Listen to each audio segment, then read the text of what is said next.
welcome into the Northwest Pennsylvania Area Health Education Center pregame the pregame show on a Halloween Spooktacular Saturday night in downtown Erie, Pennsylvania. We are going to have some fun here tonight. It is the final game before Halloween. It is the final game of the month of October, and it is going to be a night to remember of spooktacular fun. The Halloween Spooktacular, always one of our favorite annual games, and always one that promises fun with the costume contest, with the pregame trick-or-treating, and all the gasps and the ghouls that come alongside it. And of course, tonight is a special one as our pregame trick-or-treating gets a boost. Thanks, of course, to our pillowcase giveaway tonight for the first 1,500 fans in attendance. Pre-game pillowcase giveaway, perfect for either the pregame trick-or-treating, or if you just want an accessory for your bed. Make sure you get here early and take advantage of that. And of course, leading into the holiday season and the Halloween season, our friends at Crime Victim Center hosted their annual client Halloween trick-or-treat, and our guys were once again honored to be able to be part of the fun and to be able to go out, color in some pictures, do some trick-or-treating, paint some pumpkins, and just be able to enjoy a great Halloween day alongside the kids of Erie County. Well, we are just getting started with the fun here tonight on the Northwest Pennsylvania Area Health Education Center pregame the pregame show. And when we come back, my broadcast assistant Trevor Cabea is going to do a little trick-or-treating of his own.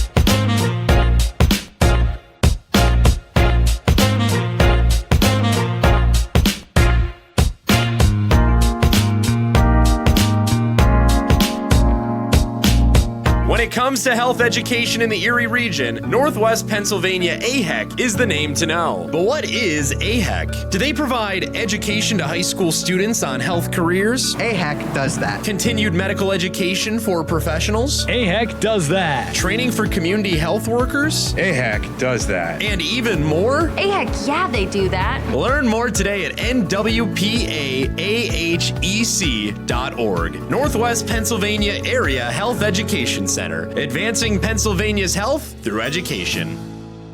Well, you got to get involved with the trick-or-treating's most important part, and of course, that is the costuming. And our players growing up had more than their fair share of creativity when it came to the costumes. You see on screen quite a number of the costumes that the guys wore growing up, and not sure if they wore any costumes going into the game here today, but they certainly knew how to dress to the nines when they were growing up. And of course, dressing to the nines at all times is our media and communications coordinator, Trevor Cabea, who is doing a little bit of pregame trick-or-treating. Trevor, what's going on around the concourse? Hey, thanks a lot, Sean, and welcome down to the concourse where tonight we are trick-or-treating and all night long here for our spooktacular game here tonight. Of course, these great pillowcases given away to the first 1,500 fans in the building. So let's go trick-or-treating.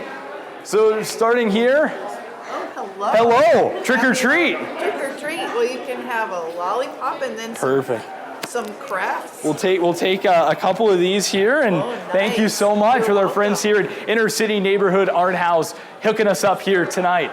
So now we stop by our friends over here at the Erie Seawolves, of course, my team during the summer, so trick or treat. Hi, Trevor. Hi, Trevor. Okay, we'll give you some Reese's, maybe a lollipop. What about a 25 Absolutely. Sticker?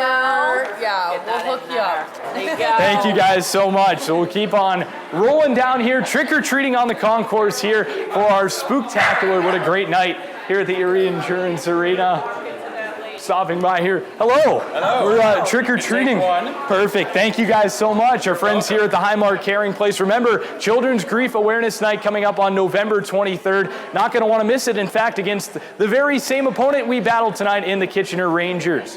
So, trick-or-treating here on the concourse. Sounds like a whole lot of fun, Trevor. I am certainly looking forward to enjoying some of that candy after our call here tonight. Well, we are having some fun here tonight, and adding to the fun of the pregame trick-or-treating and all the fun of the Halloween Spooktacular, for the first time, we are welcoming out our Erie Women's Empowerment Women-Owned Business of the Month. This is a new initiative alongside EWE, and this month, today, we are so honored to be able to welcome out KCT's Power Sports to be able to showcase their brand, their product, and of course, what they do here in Erie County. Learn a little bit more from owner Rebecca Hi, Stedman. my name is Becca. I'm the owner of KCT Power Sports, located here in Erie, Pennsylvania. We do performance upgrades and basic repairs on motorcycles, ATVs, and UTVs, as well as state inspections. We sell tires, oils, brakes, and apparel. We love to take the time to make our customers feel included in the care of their own vehicle. We are women-owned, family-oriented, and a safe space for everybody. Come check us out at 1606 Pittsburgh Avenue or give us a call at 814-923-4020. When it comes to health education in the Erie region, Northwest Pennsylvania AHEC is the name to know. But what is AHEC? Do they provide education to high school students on health careers? AHEC does that. Continued medical education for professionals? AHEC does that. Training for community health workers? AHEC does that. And even more? Heck yeah, they do that. Learn more today at nwpaahec.org. Northwest Pennsylvania Area Health Education Center, advancing Pennsylvania's health through education. When you shop at Wegmans this month, be sure to pick up non-perishable food to help put hunger in the penalty box. Did you find everything okay today? And don't forget to check out hunger when you check out. Would you like to donate $2, $3, or $5 to the Second Harvest Food Bank today? Help us help Second Harvest Food Bank on November 2nd.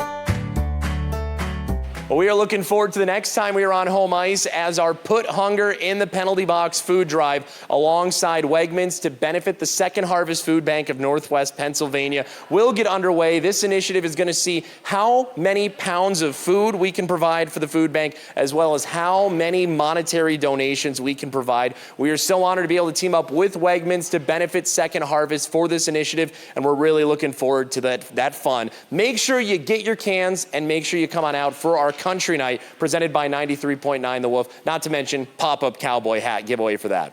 Well, it is a Saturday night in downtown Erie, which once again means it is time for the Arena District to get underway. From pregame to postgame, local Erie businesses here downtown are providing the best in food and drink specials for you. And if you missed out pregame, make sure you head either over to the Voodoo Brewing Company or to the brewery at Union Station and take advantage of their postgame deals. You're not going to be sorry, and tell them that the Otters sent you. If you're looking out for players tonight, our Roscoe Sports Bar and Grill player to watch is on the screen for you now. Expectations are high on a rematch against the Kitchener Rangers. And of course, don't pay the most. Do not pay a cent more than you need to.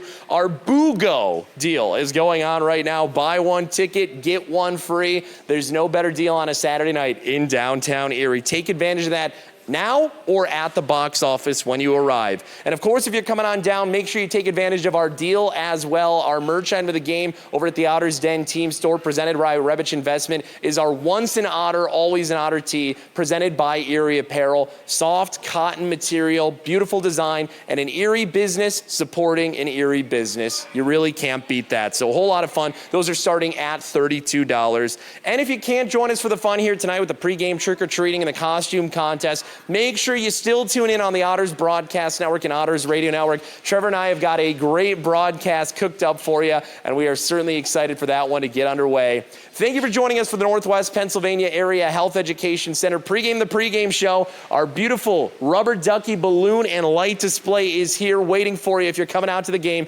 Make sure you get your photo, and if not, we'll talk to you soon on the broadcast.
It is a beautiful night for hockey here at the Erie Insurance Arena, and it's going to be a spooktacular one. It is our spooktacular night of hockey fun, the final game before Halloween, and the fans have came out in full force. Mario and Luigi are in the building, and the players know it is no messing around here tonight. They're looking to get some tricks and some treats on a beautiful Saturday night in downtown Erie. Hello and welcome into the Erie Insurance Arena. Sean Bednar, Trevor Cabello alongside me, and a great night of hockey is due up ahead. Kitchener Rangers, the Erie Otters, battle number 3 of the season and the second in as many days between these two Midwest Division foes. Always so much fun when these two teams collide. Of course, talked about it a lot last night, rivals from the postseason, and already the third of 6 matchups this season between these two teams. So getting a couple out of the way early in the second half of a home and home, it was a pretty feisty affair last night at the Odd, expecting more of the same tonight. And for the Erie Otters, they come in looking for revenge. A 6-2 win for the Kitchener Rangers last night on home ice, but the Otters have unloaded their secret weapon for today's game. It is the Swedish chef himself, Noah Erliden, your starting goalie for tonight's game. Last time out, a 41-42 save night against the Barrie Colts on Thursday night in the CHL Game of the Week. He put on a show, and the Erie fans are expecting nothing less than that today. Yeah, Noah was unbelievable on Thursday night in Barrie to kick off this 3-3 weekend. Any opportunity the Colts had, he was all over it. Just read the game immaculately, was always in the right position, and just always seemed to come up with a big save when the team needed it. It's the Erie Otters, it's the Kitchener Rangers, and it is Saturday night hockey in Erie, Pennsylvania. When we come back, highlights from that last night's game at the Odd.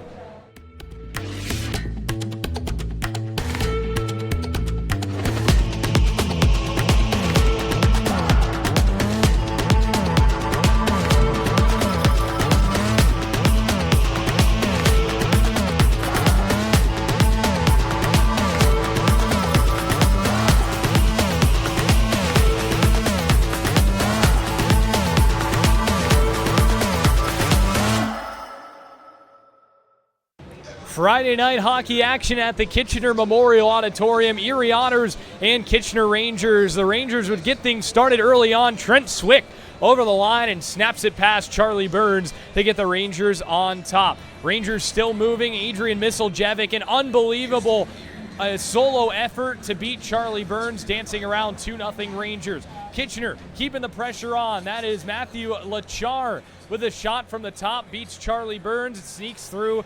3-0 Rangers heading to the second period. Erie would bounce back, played in front, bouncing puck would find its way to Gabriel Frasca, who would beat Jackson Parsons to get the Erie Otters on the board in a 3-1 hockey game. Frasca impressive on the night.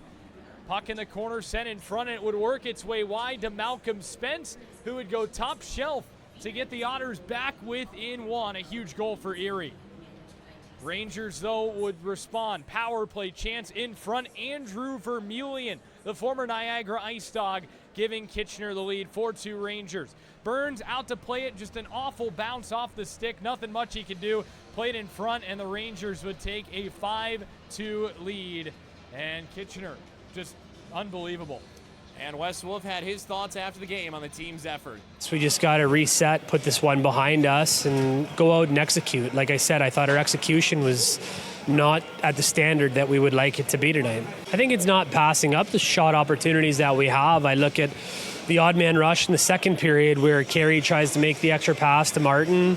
There's few and far between chances you get odd man rushes, and I think we're looking for the perfect play at times. I would like to see the guys funnel more pucks to the net and come out of our zone cleaner. The bad execution that I alluded to with the passing on breakouts makes it really hard when you're chasing the puck to generate any offense. So I think we need to come out of our zone cleaner, and when we do get across the offensive blue line, not pass up shot opportunities.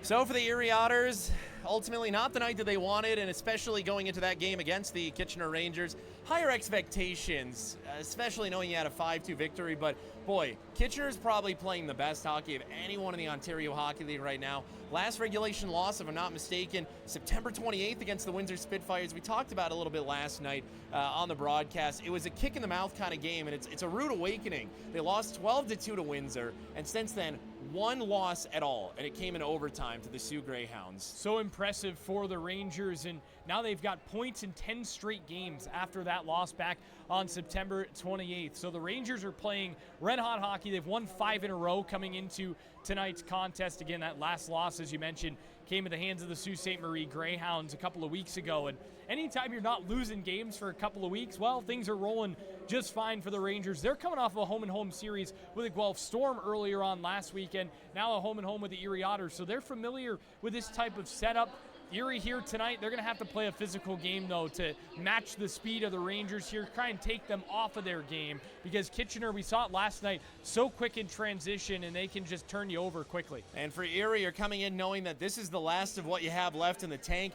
Third game of a 3-3, and after a 3-4 last weekend, it has been a tumultuous road. Finally back home after 4 straight. Sam Butler and co. talked about it in media availability of what all this time on the road and what this weekend has been like. Our travel's a little more difficult than the other teams in our league compared to, say, Brampton.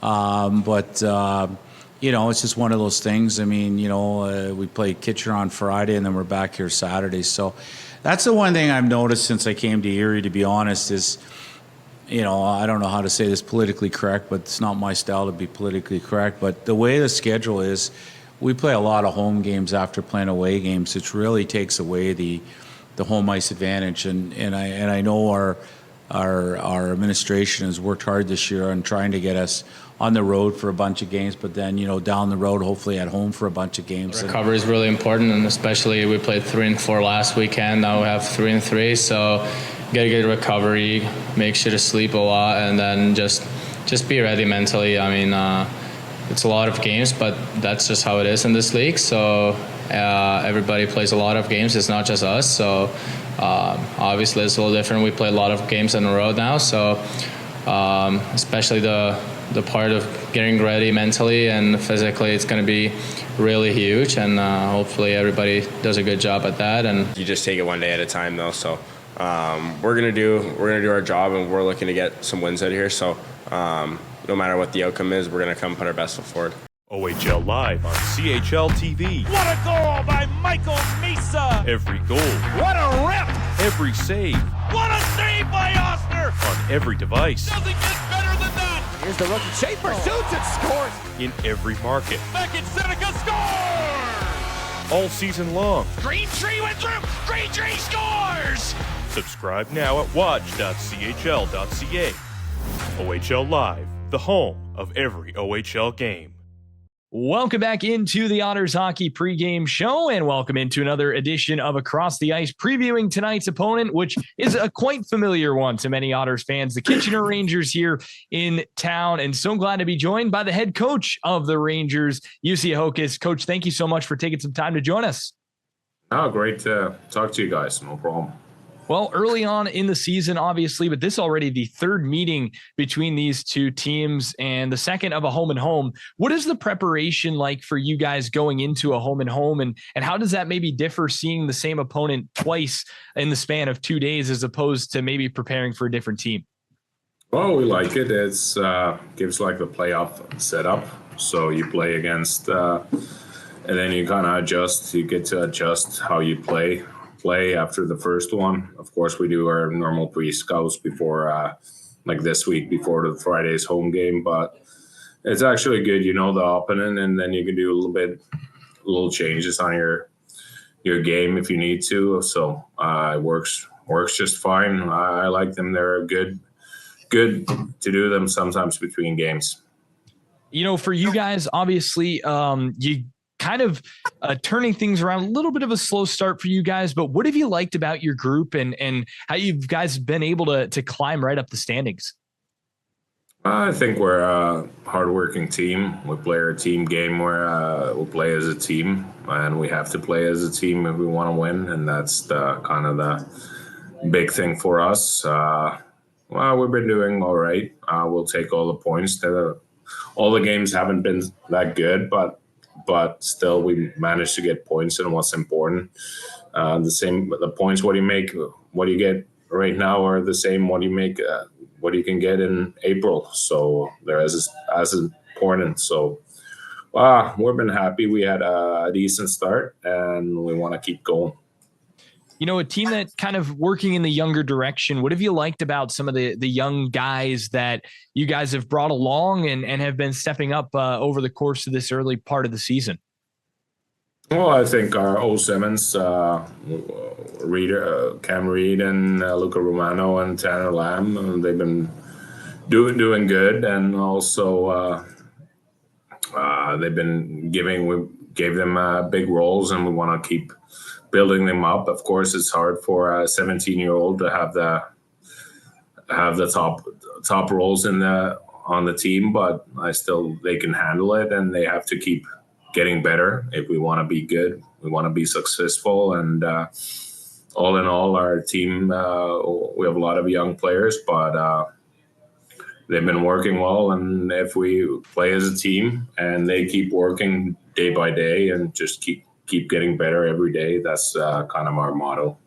What have you liked about the goaltending from you guys so far? Obviously, with Kitchener, goaltending has been a backbone of the organization for a while. So what have you liked about your group in between the pipes so far this year?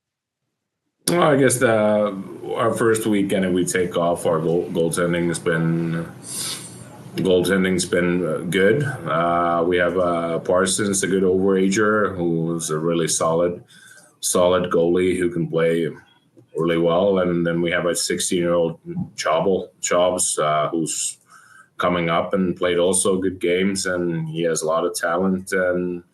But he gets to work whether they're a good pair. Like, he gets to see how a good overager works in this league, and kind of goes our goaltendings. And Jordan Nicourt, our goalie coach, he does a great job with our goalies. So it's been good.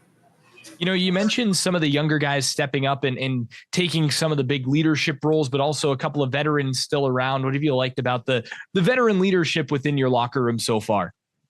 Well, of course, Trent Swick, he's a huge part of our team. He's one of our associate captains, and Matthew Andonovsky as our captain. They bring big leadership, and then Andrei Misljevic, our other overager, playing good. He's fast, he can score, and he works hard. So they bring the work ethic and kind of the culture, what we want to emphasis here in Kitchener. Coach, appreciate the time. Thank you so much for joining us here today. Oh, thank you. Thanks a lot. All right, we'll step aside. Much more to come on the Otters Hockey Pregame Show right after this. And as we look at the OHL standings here on a Saturday night in the Ontario Hockey League, the opponent of the Erie Otters are one of the teams that is playing one of the best brands of hockey right now. The Kitchener Rangers standing at number 2 in the Western Conference, and of course, top of the Midwest Division. They're still behind that truly fired up Windsor Spitfire team. Erie doing pretty good to start this season. They are at number 5 and above the team that won the Memorial Cup and above the team that won the OHL. You'll certainly take that, but this is in many ways a Titan tilt on a Saturday night. Yeah, this is a big game, obviously. Anytime you play a division game, those 2 points matter just that much more, and you always want to split a weekend series like we're seeing, and any chance you got to climb up the standings, even though it is still October, the final game of October, by the way, it's still all the points count in October as they do in March, as you heard Wes Wolf say. And Martin Misiak said that exact same thing. You'll hear that later on in our broadcast. But you don't want to be chasing points at the end of the season. You want to get them while you can now. It's not as busy of a Saturday night around the Ontario Hockey League as we typically see, but around the league we've got some good ones. An Eastern Conference matchup of Peterborough at Brantford. A Western Conference battle of really a rivalry that's budded over the last couple of years from some playoff duels in Owen Sound and Flint. Of course, a great battle here, Kitchener-Erie. Niagara visiting Windsor in a battle of the 2 best teams in the OHL. The 2 teams that finished last season. London at Saginaw in a Western Conference rematch and Memorial Cup final rematch. And Guelph at Barrie, you know, you think this is the best game, but there's 2 other games on there that are pretty notable. Yeah, of course, Niagara and Windsor, if you would ask me at the start of the season whether they'd be the top 2 teams, I probably wouldn't have believed you. And look at where they are now. That's a huge game at the WFCU Center. 2 teams, I believe, only meet twice, once at each rink. And then you look at London Saginaw. It was a big deal when the Spirit went into the newly named Canada Life place and took it to the London Knights, beat them 5-1. and now a chance for London to travel to the Dow Event Center. Those are two massive, massive games on a Saturday night. We'll step aside momentarily. When we come back, we will get you ready for tonight's game. It's a Midwest Division grudge match, Kitchener and Erie. Good things are brewing in Erie at Lavery Brewing Company. Lavery is an independent craft brewery creating innovative ales, traditional lagers, and beer that gives back. Their quickly expanding urban brew pub also offers modern American cuisine in a cozy atmosphere. Located just blocks from the Erie Insurance Arena at 128 West 12th Street. Grab a pregame pint and support local. Lavery Brewing, brewing innovative ales in small batches. For more information, head to laverybrewing.com. As the teams hit the ice here from the Erie Insurance Arena, it is time for our favorite segment of the game. As always, Kubea's Keys. What do we got here tonight, Trev? Well, we went with a Halloween theme on our Spooktacular tonight. We'll start with the Rangers' spooky speed. Well, that's one thing I think that jumped out at me last night is just how quick the Rangers are in transition. Look for them to do that tonight. Ghoulish goaltending. Jackson Parsons was unbelievable last night. He's back in there today. I was kind of hoping to see the rookie Jason Schabel today, but we do indeed get Parsons. He's tough, and the Otters will have to try and crack him. On the Erie side of things, well, the power play last night, not quite what it wants to be, but hoping tonight that they can continue to provide the spark that they have. In the Monster Mash, well, Erie needs to play a more physical game. I thought they got really out-hit last night, and Kitchener was able to kind of impose their will physically. So I want to see the Otters be a little bit more physical tonight, knowing that this game is going to have an edge to it. Always does when you have the second half of a home-and-home where two teams see each other on back-to-back nights. So look for the Otters to come out with a little bit more of an edge tonight and not be afraid to hit, although no Wesley Royce in the lineup. That's a big miss on that front. Well, we have got a good one due up for you here tonight, no matter who's in the lineup. And as we get things going for tonight's game, I know the radio voice of the Kitchener Rangers is awful excited. We are in for a treat because the Franklin Marching Band will be performing tonight's national anthems. And boy, did they always bring the energy. The fans are on their feet. And now, as the final seconds tick off the clock, we will send it to Franklin as they get ready for the rendition of "O Canada" and the Star-Spangled Banner. Your caps as the Franklin Black Knight Marching Band performs "O Canada" and the Star-Spangled Banner.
Rangers. It's the Erie Otters, and it is Saturday night hockey action from here in downtown Erie, Pennsylvania. And we have got a tremendous goaltending matchup due up for you here tonight. It is Jackson Parsons, the lead goaltender for the Kitchener Rangers side, and the Erie Otters go with Noah Erliden, who is putting up best in the OHL numbers, top 5 in goals against average, and nobody's better than him in a save percentage situation. Yeah, look at the records for these two guys. They're both winning a lot of hockey games, and both have been very, very good, but Noah Erliden, truly one of the best in the league as you get a look at Jackson Parsons getting loose, ready to go for the Kitchener Rangers. And for Noah Erliden, he's just looking to stay hot. A 41 save performance on Thursday night to kick off the 3-3. Otters are going to rely on him big time here tonight. Two teams getting ready to get lined up at center ice. We are in for an absolute dandy, and we thank you for being on site with us here tonight. It's the Erie Otters, it's the Kitchener Rangers, and it is underway here from downtown Erie. So it'll find its way back in left wing side. Movement back in, finding its way back below the goal line. Entering in, after it goes Pano Femus, right wing side. Spence, this one moving its way back below the goal line. Opening 20 seconds of play, nearly gone by here as the Otters look for it back inside of the wide corner. Movement back below the goal line. Femus in after it. Looking toward it, this one finding its way up the near wall and back in through the neutral zone will be taken by the Otters. Schaefer up and in, Femus, Spence, after it he'll go with it, moved in through center, sent in by Sauter. Up and out of play it'll go as we get a new facet of the broadcast here. We're in for some Otter trivia, Trevor, and our first question: how many pounds of candy corn is made every year? Now, we do not know these questions ahead of time. We don't know the answer. I don't even know where to begin, so I'm just going to throw out a spitball. I'm going to say 200,000. I was going to say, it's got to be in probably the hundreds of thousands, right? It's got to be quite the number. So that's a fun one. Looking forward to checking out what the answer is, and we'll have that for you a bit later on in the broadcast. Also a point to make here in this one tonight, Matthew Schaefer skating in his first home game of the season for the Erie Otters. So good to have Schaefer back in the lineup, was just on the ice to start the game here tonight. Otters looking for this one as it finds its way back below the goal line. Carson Campbell. So works over right wing side, taken back by Martin Mishiak. Out, Holomego not able to hold on to that one. And Erie looking for it up against the near wall. Bottom of the left circle it'll go. Mishiak as this one finds its way wide wing side. Terrance moving it forward. Up and in it'll go. Terrance in. Henry over right wing side. Terrance sends it below the goal line. Henry in after it. Edwards goes to the right wing side. Mishiak looking for it as we've got 18:39 left to go in the first period. No shots recorded, no score thus far. Moved in left wing side, Vermillion. Had a goal in last night's game as this one's played toward the net front, finding its way back up against the near wall. Erie will look for it inside of the near corner in their defensive end. And just as a programming note, we will have the answer for both Trevor and I, as well as for you, the viewers, on our Otters trivia later on in the contest. Moving in through neutral ice. Erie will send this one back in below the goal line. Hammond looking for it. Moving its way up and out left wing side. Frasco with a check back behind. Hammond will bring this one in from the left wing side. Hammond below the goal line. 17:55 left to go here in period number 1. Moving it back, Erie will take this one below the goal line. Sauter at the blue line, sends it in, up into the air, and he'll die back inside of the corner. Outside of the left circle. 2.5 nearly gone by here in the first period. Both teams just going through the feeling out process, trying to figure out what that next big move is going to be. And again, for Kitchener, this is a team that came in with a big offensive night last night. They had no problem doing their scoring against the Otter defense. Finding its way back below the goal line. Erie will look after this one. Finding its way toward the net front, over to the near wall. 17:10 remaining here, first period. Only shot of the game so far, belonging to the Erie Otters side. Movement back below the goal line. Up and out of the zone, this one will cross in. Ty Henry down, back in below the goal line. 16 minutes, 58 seconds remaining here. Erie, top of the right circle. Bring it back, Oliver Phillips. Messier trying to get a piece of that one, finding its way back to the blue line, and we will get an offside with 16:49 to go. As Sean mentioned a bit earlier on there, just kind of a feeling out process early on in this contest. The Rangers at this point were already well up in the hockey game. Trent Swick had already broken the ice a night ago at the Otters. So the Otters a bit more of a lockdown defensive unit so far. A little bit of open ice a couple of moments ago for Luke Ellenis, but a great diving play from Martin Misiak disrupted that. So the Otters doing a good job playing good, strong defense in their defensive zone and doing their job trying to keep these Rangers off the board. This one will find its way in his glove down by the goaltender. We do apologize for the initial technical issues as we have 16 minutes and 35 seconds left to go here in period number 1. And for the Erie Otters, they celebrate 200 games played by Carey Terrance. Believe that was an accomplishment reached last weekend, but the Erie Otters have been on the road for 4 straight, so Carey's victory parade here at home had to take just a little bit of time. Yeah, Otters away from home for just over a week. That last game on home ice was Thursday the 17th, which feels like a lifetime ago. Yeah, it sure does. And I know we got our bus miles underneath of us for sure. Things get a little easier going forward. We got a nice little trip to Brantford, and we'll be driving separate for that. More on that later on next month, and then back home for the Barrie Colts.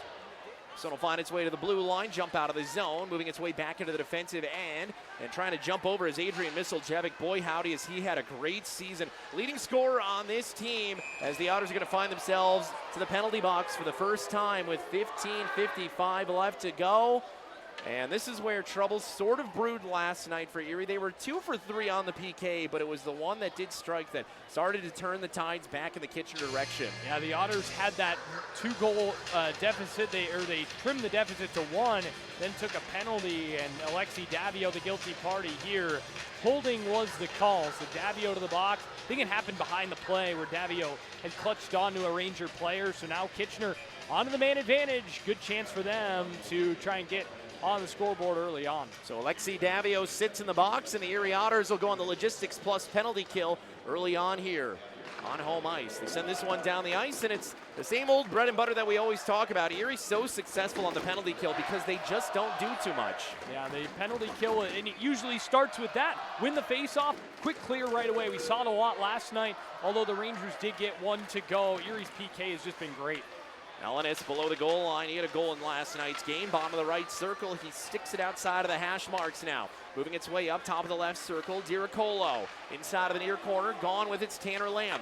At the hash marks, right wing side shot, and a glove save made by Erliden. Opening 34 seconds, killed off on the Otter penalty kill here. Yeah, good first save for Noah Erliden, able to slide across, get the glove up in the air, and hang on for the face-off. Draw will stay in, but nicely done to get that easy save out of the way as the feed across there, and the shot comes in. Face off in the right circle. This one back. Moved over left wing side. Andonovski with a tip drill tried in front by Andrew Vermillion. Former Ice Dog, as you mentioned, and had a goal in last night's game. Bottom of the left circle. Quick passing, and Erliden as they get this one clear to the blue line. No further. Top of the left circle it'll go. Tanner Lamb, right wing side. Top of the right circle over for Diricolo. This one played up mid-slot. Erie to the blue line, not out once again. Moved over right wing side, bottom of the right circle. Erliden, that one kicks off of his foot, and he's able to make the save. Well, the second power play unit out there for the Rangers, making some noise, moving it around, and trying to find some space in front. Andrew Vermeulen, doing a nice job in that bumper position of just little movements to get off of his defender. And that created a couple of looks, and Erliden making 3 saves after that one in that little passage. You don't always have to do too much, and if you're a goalie, really you shouldn't be doing too much if you're playing the right way. It's just reading where the puck is going and getting your big body in the way of it. Top of the right circle it'll go. We've got 45 seconds remaining here on the penalty as this one finds its way right into the chest of Noah Erliden. Another save by the Crest, and that's where Erie was finding a lot of the success when they were succeeding on the penalty kill yesterday. The reason was because you're not allowing shooting lanes, and the ones you are go right into the logo. Yeah, they did a nice job in picking and choosing, and you can't really pick and choose too much, right? But in a way, it felt like they were kind of picking and choosing the lanes they wanted to allow, and they felt like they were in control in the defensive zone on the penalty kill. And like you mentioned, Sean, that is exactly when they did have the success that they did have. Unfortunately, the goal that went in was when the lanes started to open up a little bit more. The space was there, and the Rangers exploited it. A good job done so far on the forecheck of this power play, as once again the Rangers have it inside of the offensive end. They have not allowed a clear since that opening faceoff. Outside the right circle, shot in, Earl it in, doesn't even have to make a save, as I believe Hammond got in the way, and it's sent down the length of the ice. 20 seconds left to go on the Otter penalty kill, presented by Logistics Plus, and this one will be taken by Pano Femus. Femus for Alfano. Alfano makes the move, shot, and wide of the net it'll go. Erie has been flirting with the penalty kill goal, the shorthanded goal all weekend, but they just have not been able to answer the bell. And more likely than not, and more often than not this weekend, it's been Pano Femus who's created those turnovers and created those chances.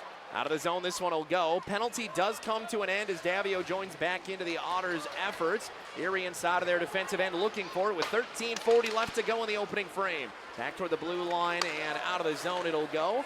Worked over right wing side in front of the bench of the Erie Otters.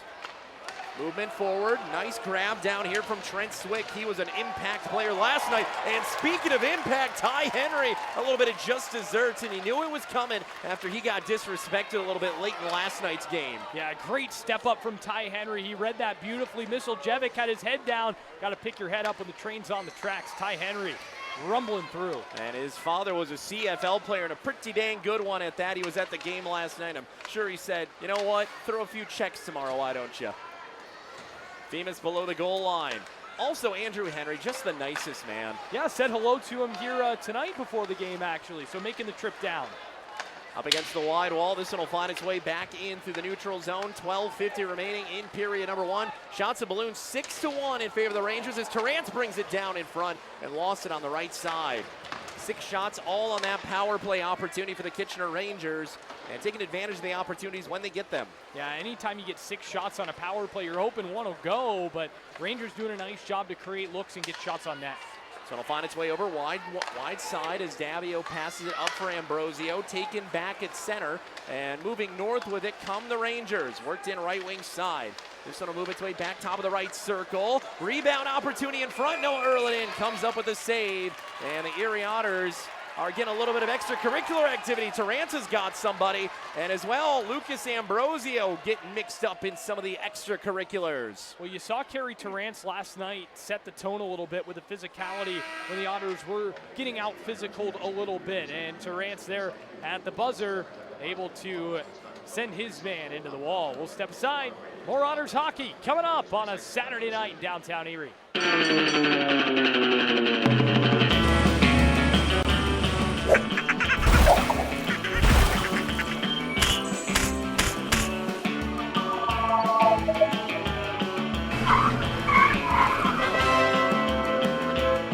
It's game on at the Hyundai Hockey Hall of Fame Legends Classic. Be there as Hefford and Lindros captain the greatest legendary teams ever assembled. Sunday, November 10th at Scotiabank Arena, Toronto. Well, plenty to smile about here on a Saturday night. It's, of course, a great night for hockey. It's haunted hockey, and it's a nice crowd for an early season game on the United States side of the OHL. Yeah, great crowd on hand on a Saturday night, and walking around the concourse earlier on with trick-or-treating going on. Hope you were able to catch me trick-or-treating a little bit earlier on in the pregame show. And a lot of costumes, though. A lot of fans dressed up and really embracing the theme tonight. And I got to give a big thank you to all of our nonprofit organizations and, of course, our friends as well at Turn 2 Sports Card and Collectibles and the Erie Seawolves, alongside our nonprofit friends. Over a dozen organizations helping the kids get some candy, some stickers, and a whole bunch of good stuff. And that's what it's all about in Halloween. And helping Trevor get candy as well, which is important too. Yes.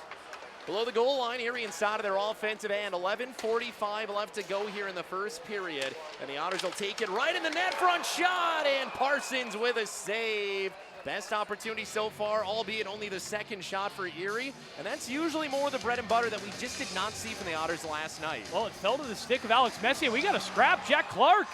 Jack Clark dropping the gloves. The officials immediately come in and break it up.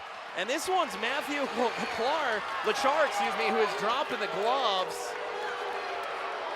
And once again, the officials have really started to get in the mix and not allow this kind of tension to boil over. And we've talked about it enough. I don't think it's good for the game, not in preventing fighting. I think that's a necessity when it comes to safety. But if it's already underway, you gotta let them go. Yeah, both guys had dropped the gloves. It was a little delayed, which is strange, that long after a whistle to drop the gloves. Now, what is really interesting is these two players, Lachar and Jack Clark, they were having a little conversation at the red line in warm-ups.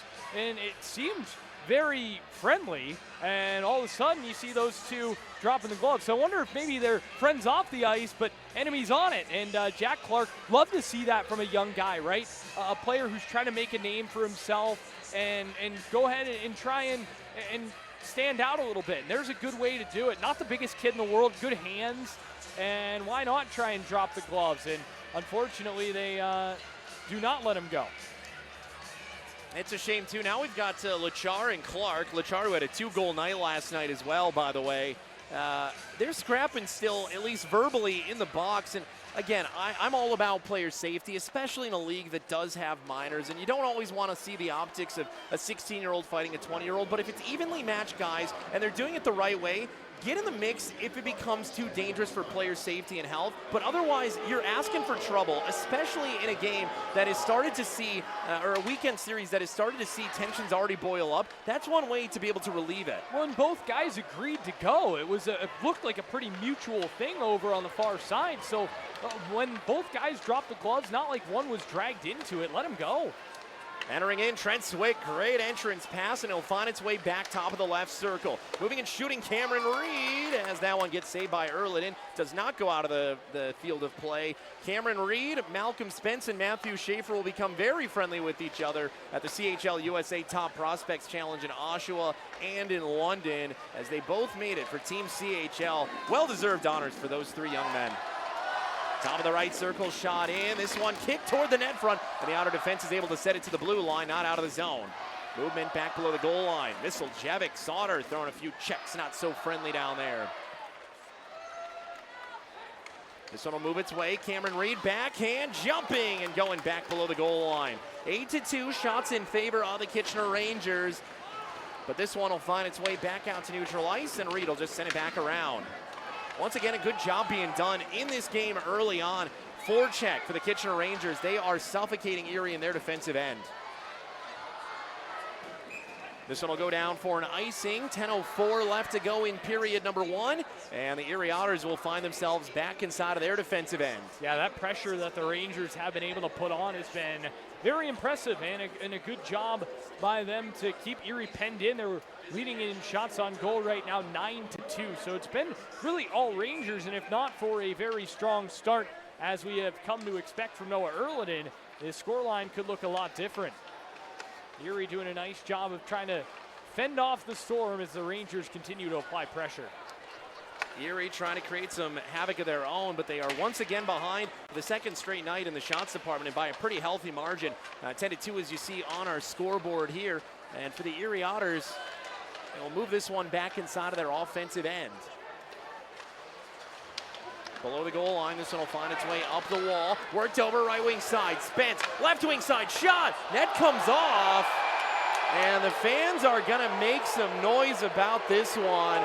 The timing of that was awfully apropos. I don't think it was anything malicious, but when you're backing up, you kind of know your space as a goaltender. Yeah, I think he just got caught in the net. I don't think there was anything to be angry about there, but of course, certainly the optics of it and the timing of it don't look great, but I don't think Parsons had any intent of knocking the net off. I think when he went to make his movement, he kind of got his left arm, his glove side caught up in the net. It went airborne, and then off its moorings it went.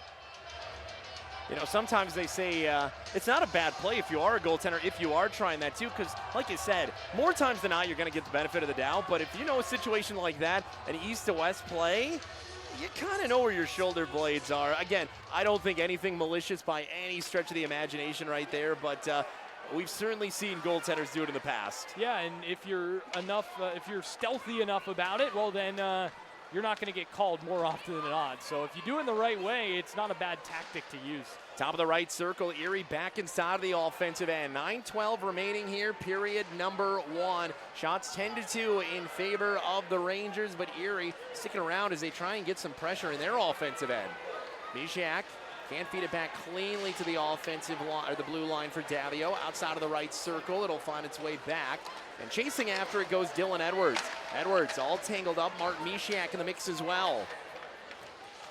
Up along the top of the left circle, Erie kicking this one forward. Ellenis trying to make a break for it. Ellenis walking down Main Street, and Erlinen's up for the task as he punches that one away.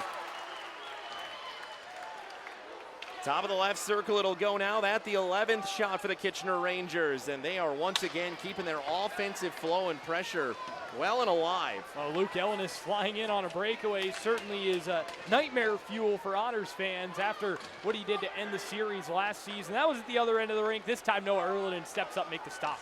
Erie will bring this one in. Frasco lost it to the blue line. He had a goal in last night's game. And entering into the offensive end will come Grizzola. Worked over right wing side, and nobody's home. Top of the right circle, sent back below the goal line. Grizzola, as Halamego takes this one, hits it off the mid-glass, and out of the zone it'll go. Messier racing down after it. Messier, first man into the offensive end, and it'll find its way down for Oliver Phillips to take a whack at. Moved over, bottom of the left circle, Frasca to Messier, and it was just juggling around his feet where he wasn't able to cleanly connect with it. Henry once again throwing a check. Below the goal line, this one will go for Halamego. Henry, as we got an arm up from the official here, a penalty due up, and Halamego and Henry in the faces. Now once again, we're getting some of the rough stuff inside of the corner. We've got Halamego down on the ice. Andrew Kupneski, the athletic trainer for the Otters, out to check out the fallen player. And Henry immediately comes to the aid of his fallen defensive pairmate with 7:32 to go. Yeah, this is not a good scene as Halamego shaken up on the play. Botno is going to go off, I think, for the hit. And then I would assume Henry's going to get something for throwing a punch with a glove on. And, you know, you like to see Ty Henry sticking up for his teammate. Good to see Halamego back up on his knees now. I'd like to maybe get another look and see what we have here. I mean, this is a big moment. Good to see Nicholas back up. He's a Northern Ontario kid. They are as tough as the minerals that find themselves native to that area.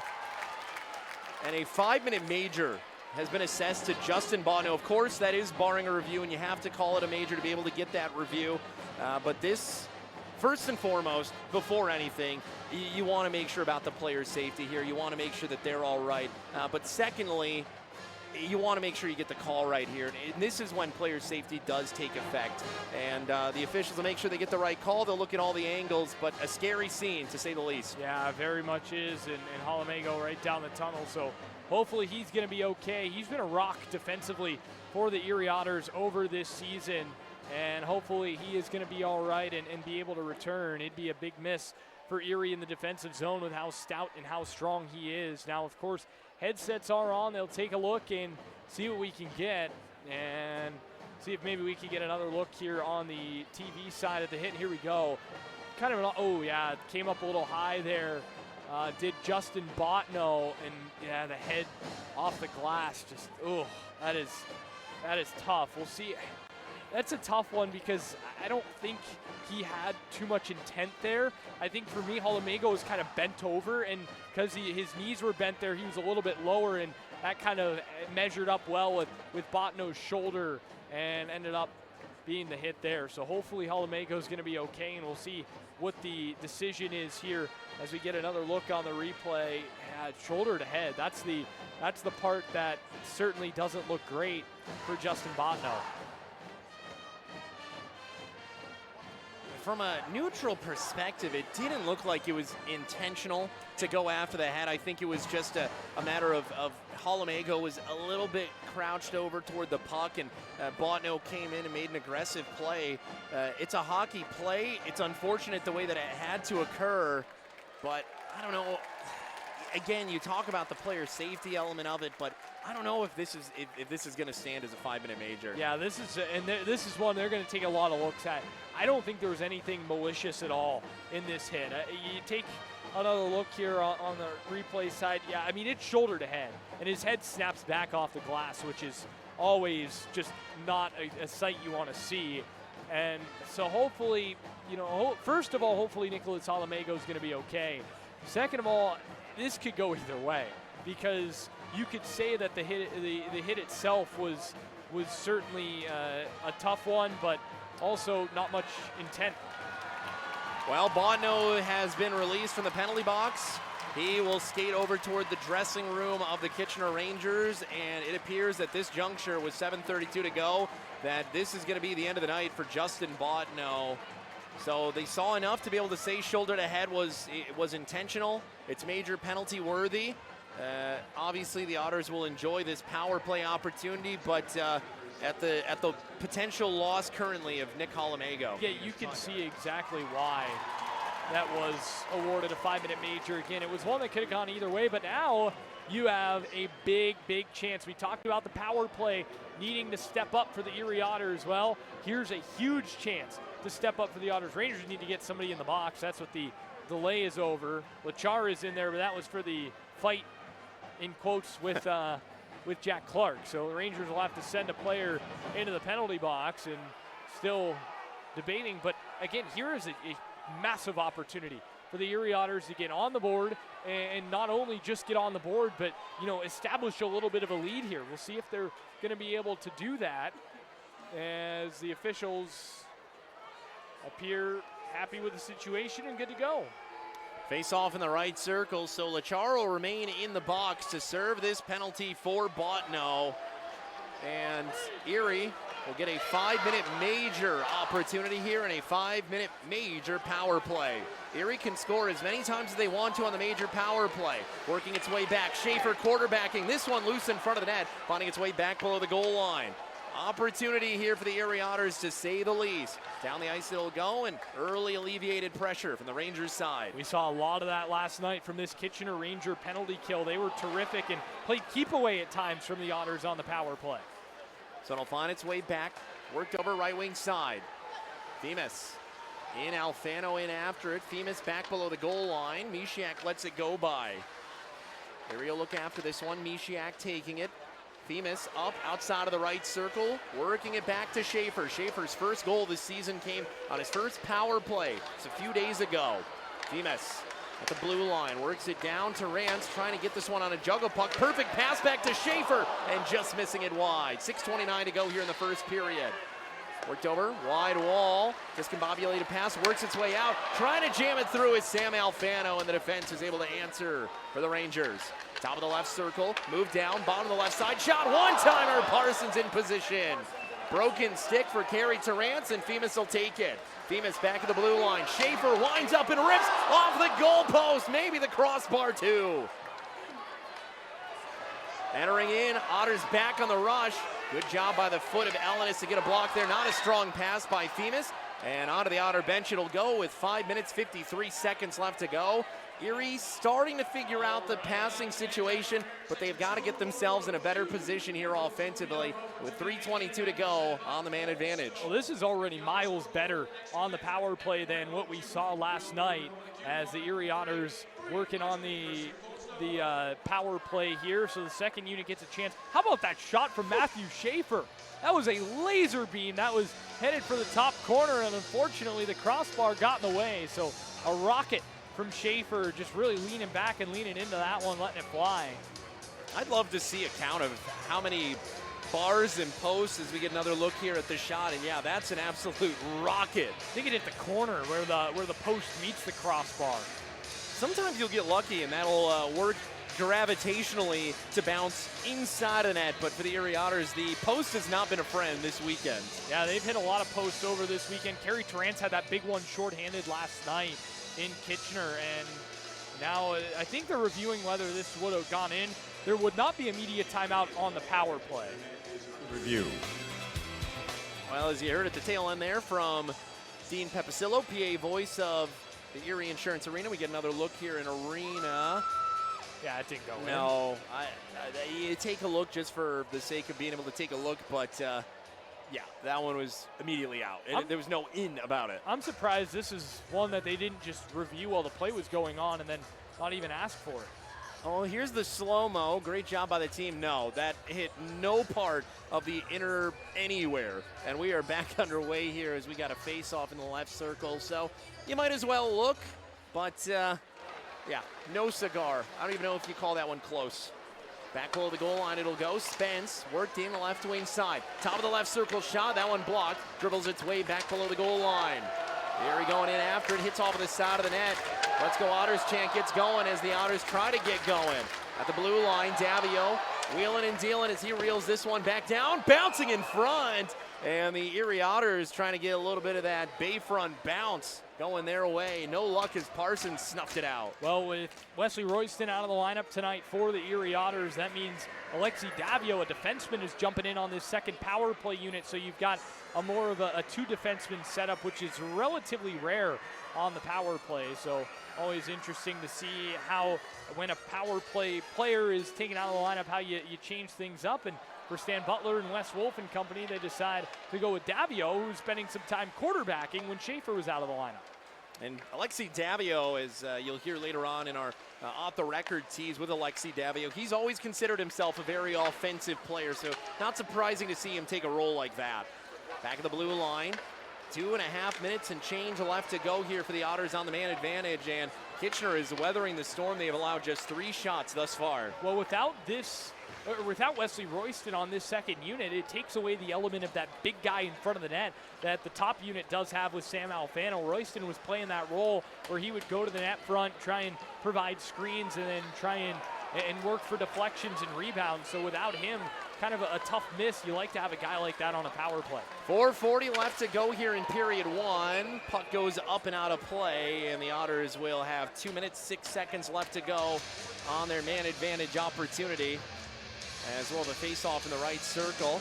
Take a look at Sam Alfano. He's been playing a decent brand of hockey early on in his OA season. Well, I'd say he's been fantastic. A guy who can go to the front of the net. He's cooled off a little bit after that red hot start to the season, but Alfano always a guy who seems to come up with a big goal. This one up in the air, finding its way up against the near wall. Left there by Mishiak. Schaefer working down, shooting, and Parsons able to make the save right there. And Parsons is playing about as good as any goaltender right now, and he's showing that so far on an opportunity where you like to say it all the time, your goaltender's got to be your best PK man. He's done that so far with less than 2 minutes to go on the 5 major. It's been nice, though, to see the Otters getting some opportunities and creating some shots on goal. It's been something they haven't really been able to do so far tonight, and making Parsons work a little bit more. Shots are 11-6 in this contest as Erie is starting to acquire a few. On their man advantage opportunity, of course, if you're just joining us, Justin Botno assessed a 5-minute major for a check to the head. His night is done. That's a big piece out of the lineup for the rest of the night for the Kitchener Rangers. And a big opportunity here for Erie has not been taken advantage of just yet with 90 seconds left to go. 4 minutes remaining in period number 1. Schaefer up and in left wing side to Rance. He'll wheel this one back behind. After it goes Alfano. Alfano, it's out of the near corner. Themis in after it, finding its way back along the near wall. Mishiak with it. Mishiak back behind. Alfano, top of the point. Schaefer, Themis shot right at the doorstep. And Parsons somehow finds it as Sam Alfano is going hack-a-shack on it. Well, that is why Sam Alfano's out there on the power play. Again, playing that role, getting to the front of the net and winning puck battles down there and creating those second chance opportunities for the Erie Otters. A big guy, big presence, and Parsons does a nice job tracking it and getting across to make the save. He's been very solid in this period. It's been a story of the goaltender so far. We have 19 saves between the two, and Jackson Parsons has had to carry the most water of late as the Otters have been pressuring down with 64 seconds left on their major power play.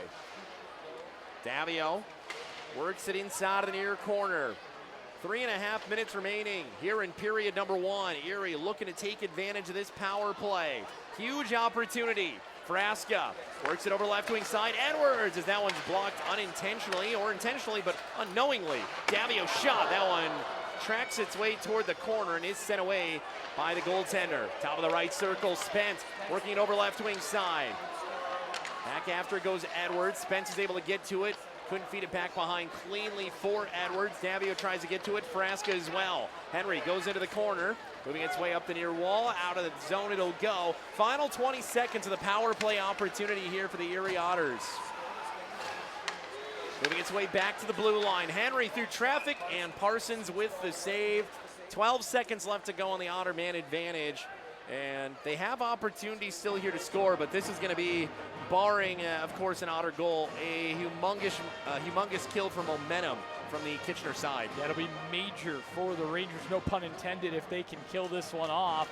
And Erie, again, they've done a nice enough job in terms of creating some chances, but none of those grade A scoring chances that you'd hope to have on the power play. And like they've created earlier on in the season, and with the Rangers bringing it out, that should just about do it. An excellent job done. Bend but don't break for the Kitchener Rangers. They do allow 8 shots, but for the Erie Otters, they knew they had an opportunity and they were not able to take advantage of it. Hammond up against the wide wall. 2:24 left to go here in period number 1. Parsons comes out of his net to play this one. He'll find its way up for Messier. Messier just through the legs of Challenger, and a 3-on-2 developing up and in. Miseljevic, top of the left circle. Up it'll find its way to the blue line and able to be held in here from Schneider. Now a delayed offside as Erie will have plenty of time to be able to slow this one down. A 2-minute drill here for the Erie Otters. Scoreless affair as we are through 18 minutes and change. The Erie Insurance Arena. 11-10 shots in favor of the Kitchener Rangers as the Otters bring it into the offensive end. Inside of the near corner. Otters digging in after this one. Moving its way top of the right wing side. Henry after it, controlled by Edwards. Edwards sends it back down. Moved here by Terrance. Terrance back below the goal line with it. Hash mark opportunity nearly finds its way in off of the leg of a Ranger in front. Back below the goal line, it'll be battled for here by Caden Schneider. Erie back at the blue line, sends it through and in. Rebound in front by Misiak, but that one sent away immediately from the right side by Max Diracolo. Tanner Lamb had it and lost it. 65 seconds left to go here. Erie brings it out to neutral ice. Moved over right wing side. Nice check down there. Dylan Edwards brings the boom. Up across the blue line, this will find its way in. 11-10 shots in favor of the Rangers. But this one is pretty even Steven in terms of opportunities as the Otters will move it out to neutral ice. Works below the goal line by Malcolm Spence. Up along the near wall. Elenis brought out by Schneider. Moved over right wing side. Back in it'll go. Alexi Davio with it. Cutting through traffic. A 2-on-1 developing. Alfano in front for Femus. They score! Pano Femus with the 11th shot of the game for the Otters. Puts them up 1-0 with 27.2 to go in the opening frame. Excellent entry from the Otters. Pano Femus makes the pass and then goes. And he goes right to the front of the net. That's his 3rd of the season for a guy who's been the main assist guy for the Erie Otters this year. Great to see him finishing one off as he beats Parsons. Otters unable to score on the penalty in the power play chance, but able to do so on the even strength. So another even strength goal for Erie. 1-0. Good guys on home ice. And that's a big one for Erie. You mentioned it. They had the opportunity on the 5-minute major, and when you don't get that, sometimes you get the adverse opportunity as we get another look here, and just a beautiful feed. Femus, it was actually a save made as now we do get a stoppage in play. It actually was a stop made by Parsons, but it had such a knuckle curve on it that it was able to just find the back of the net. Yeah, and that's one that hurts for Parsons. He wants to certainly have that one back, because anytime you're getting hands on it, goaltender want to make the save. Let's go back to Otter trivia here. I guess 200,000 and 35 million pounds of candy corn is made every single year, totaling 9 billion pieces. That's ridiculous. That's more than I thought it would have been. I thought it would have been in the hundreds of thousands like you, Sean, but I guess pretty popular around this time of year. I don't know if I've ever eaten candy corn. Really? Earnestly. Well, as we look ahead, maybe not candy corn, you get another look here at the goal. Good gourd pumpkin bowling's due up during the intermission. We'll have a progress report on the Erie Otters as they are through their first 11 games. And, well, the news around Erie is a potential budding rivalry here. A rewind and another look, thanks to our digital content manager, Peter Rashinsky, on what was an exciting, exhilarating, and a thrilling postseason battle. Right in front, oh, and a flying opportunity for Cameron Reed is taken away as we find ourselves at the end of 20 minutes of play. And despite an initial push by Kitchener, you hear it right there. Assisted by number 33, Sam Alfano. Sam Alfano hooking up with Pano Femus, and the good guys find themselves up 1-0 here. Noah Erliden with an 11-save period to put the Otters ahead on the goaltending side. But for the Erie Otters, it all comes down to the man that they expect to get goals in big situations. That's none other than Pano Femus, and he delivers in a big way for the Otters. Yeah, great to see Pano Femus. Wondering what this conversation at center ice could have been about with Malcolm Spence involved. Didn't see who the Ranger was, but boy, how big is that to get the goal after Kitchener does a great job killing off the 5-minute major penalty. Otters bounce back right away, and Pano Femus, he's been just fantastic all season long for the Erie Otters, and especially in his passing. Well, he did make a pass, set it up, a little give-and-go play with Alfano, but Alfano, who's been more often than not the finisher, able to make the feed ahead and find Pano Femus for the goal. So Erie up to a 1-0 lead, a great start on home ice. The Erie Otters up 1-0, Pano Femus with the goal, 11 saves for Noah Erliden. Don't touch that dial. We are in for a good one. We'll take a short break, and when we come back, we're going to be bowling for pumpkins. Not smashing them, bowling them. Born and raised in Erie, tried college first semester, wasn't a fan, so ended up just working in the field, welding. Found out about EC3's welding program and decided to go there. The community college just gives a smaller, more family-like atmosphere. You get to know everybody, and it was awesome. Feels really good to look back on what all I've done there and the accomplishments that I've achieved from there. Live here, learn here. Apply today at ec3pa.org. Take control with the all-new CHL app, the home of every team, every fan, and every moment. And now, the CHL app features thousands of live games. Simply find your game of choice, log in with your existing CHL TV account, and stream any game, anytime, anyplace, live or on demand. The all-new CHL app, now with CHL TV. Find us on the Apple Store or Google Play Store and supercharge your experience today. Well, it is just about that time. We have been looking forward to it seemingly all year. It's pumpkin bowling time. Otters fans, for our first intermission entertainment tonight, we've got a little Halloween spin on bowling. We've got some pumpkin bowling down here on the ice. Our two contestants are two blind refs, Shelby and Eliza. Shelby will be going first. Each contestant will get one frame to knock over as many pins as they can. Winner will be going home with coupons to Picasso's. Shelby, are you ready? Bands, make some noise! Alrighty, first roll with speed, only takes out 2 pins. We need to pick up the spare here to keep it competitive. She puts speed on it again. And is not able to get the 6th pin. So Shelby will end with 5 pins through 2 rolls. Eliza, you can finish this with 1 roll right here. 1 roll, and you can be going home with Picasso's coupon. The ghouls all came from their humble abode to get a jolt from my electrode. They did the mash. They did the monster mash. The monster mash. It was a graveyard smash. They did the mash. Eliza, it looks like you might get the free head pin here. Just roll it. You're up, Eliza. The zombies were having fun. It all comes down to this. The guests included Wolf. Does she have the precision, the accuracy? She does not. Alrighty. Each contestant's going to get 1 roll at 3 pins. It's getting intense.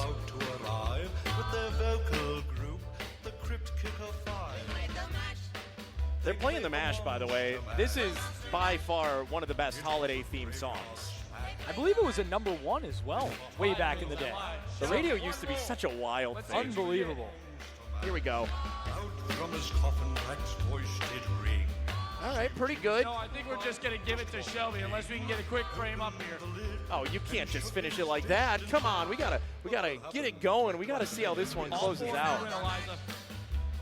All four and you win. That's all it takes.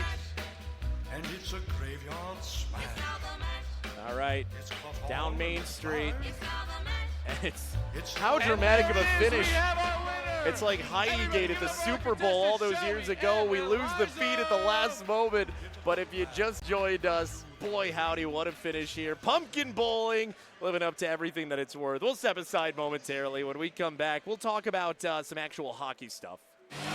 Take control with the all-new CHL app, the home of every team, every fan, and every moment. And now, the CHL app features thousands of live games.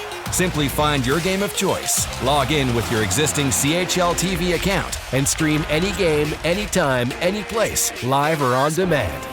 The all-new CHL app, now with CHL TV. Find us on the Apple Store or Google Play Store and supercharge your experience today.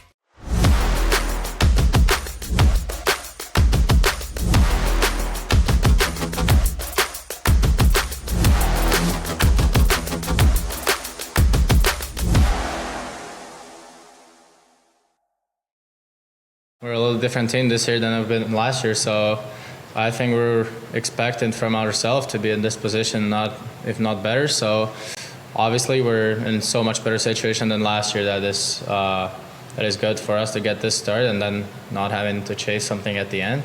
So it's good to start on winning ways, but it's about consistency. The season's long, so just keep it going and maybe get even more wins than we did till this moment. So we have a great group. So it started in practice leading up in preseason.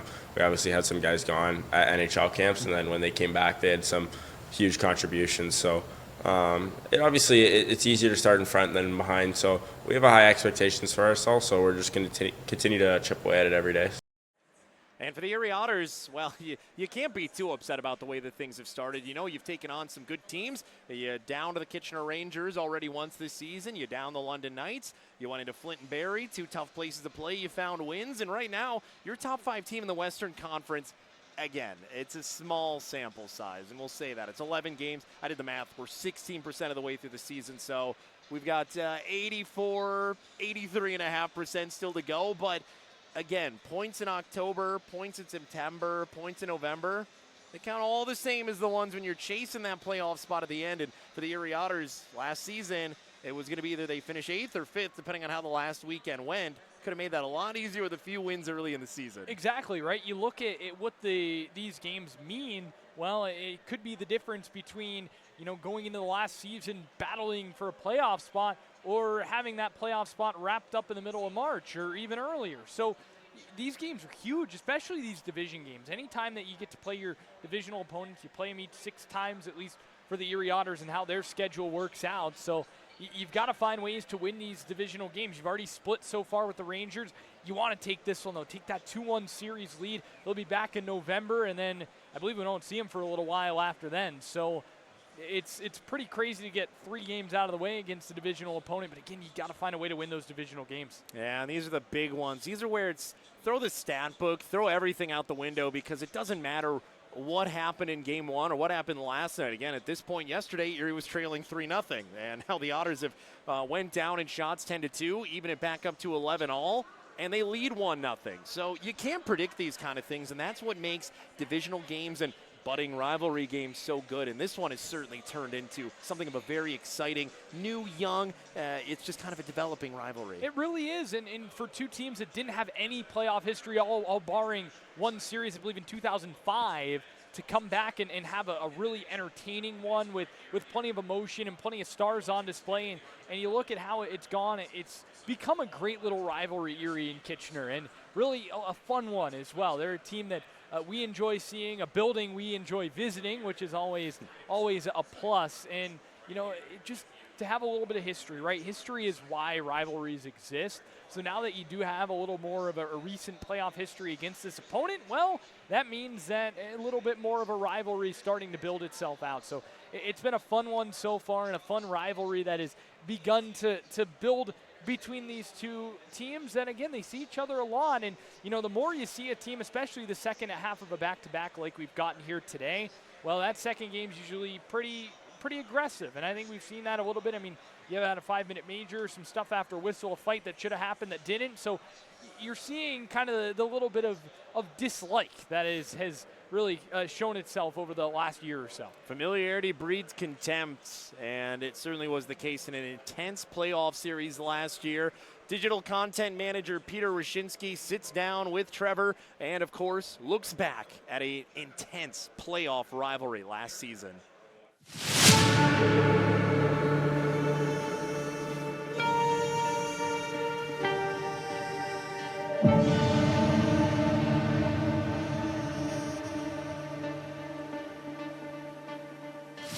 After 7 years away, last season would mark a crucial step in the Otters building process as the team would make their much-anticipated return to the Ontario Hockey League playoff. Billed as a foundation year, a construction site by head coach Stan Butler, the postseason was on the minds of everyone around the organization, not only as a goal, but an expectation. These guys ended our season, right? So I know for the returning guys, there's a bitter taste in their mouth. I think we had especially more in that season.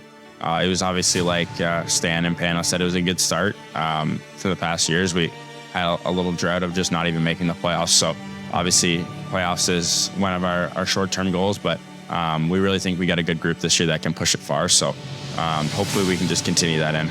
I think last year we went from 10th to 5th in our conference, which, as we all know, is a really difficult conference, and we're hoping to build on that. We know it's very difficult to get in the top 4, but we feel that we've got a group of guys that if they stay focused and they work and they do what's necessary, I think we can have a pretty good hockey team this year. The team would clinch their spot on March 10th, and with some results going their way down the stretch, they would find themselves in the 5th seed of the OHL's Western Conference. This would bring about a matchup with a very familiar foe, at least in the regular season, the Kitchener Rangers. Surprisingly, this would only be the second time in team history that these two division rivals have met in the postseason, the other meeting coming back in 2005. The scene was set as the series began Easter weekend. It would be on Easter Sunday itself where the Otters would get off the mark with their first postseason win since Game 5 of the 2017 OHL Championship Series with a 7-4 victory at the off. The series would shift to Erie, with the Rangers winning Game 3 in overtime, but the Otters would bounce back with a huge 5-3 come-from-behind win in Game 4. Game 5 would see a magnificent performance from Otters goaltender Ben Gaudreau, but it would not be enough as the Rangers would steal a 3-2 overtime win. A warm April Tuesday would welcome the teams back to Northwest Pennsylvania with the Otters' backs against the wall. A back-and-forth affair would require overtime, and the Rangers' Luke Ellenist would seal the series with the winning goal. Though Erie wasn't able to escape the first round, there was still plenty to be proud of. A team and a fan base who had not been to this point for a long time, finally getting a taste of the postseason. Experience for the younger players who are going to be sticking around for seasons to come, and the urge to get back and take care of business in the seasons ahead. With postseason hockey under their belt, the Otters continue to battle their way through the 2024-25 season with dreams of what could come when the flowers start to blossom and the weather turns warmer.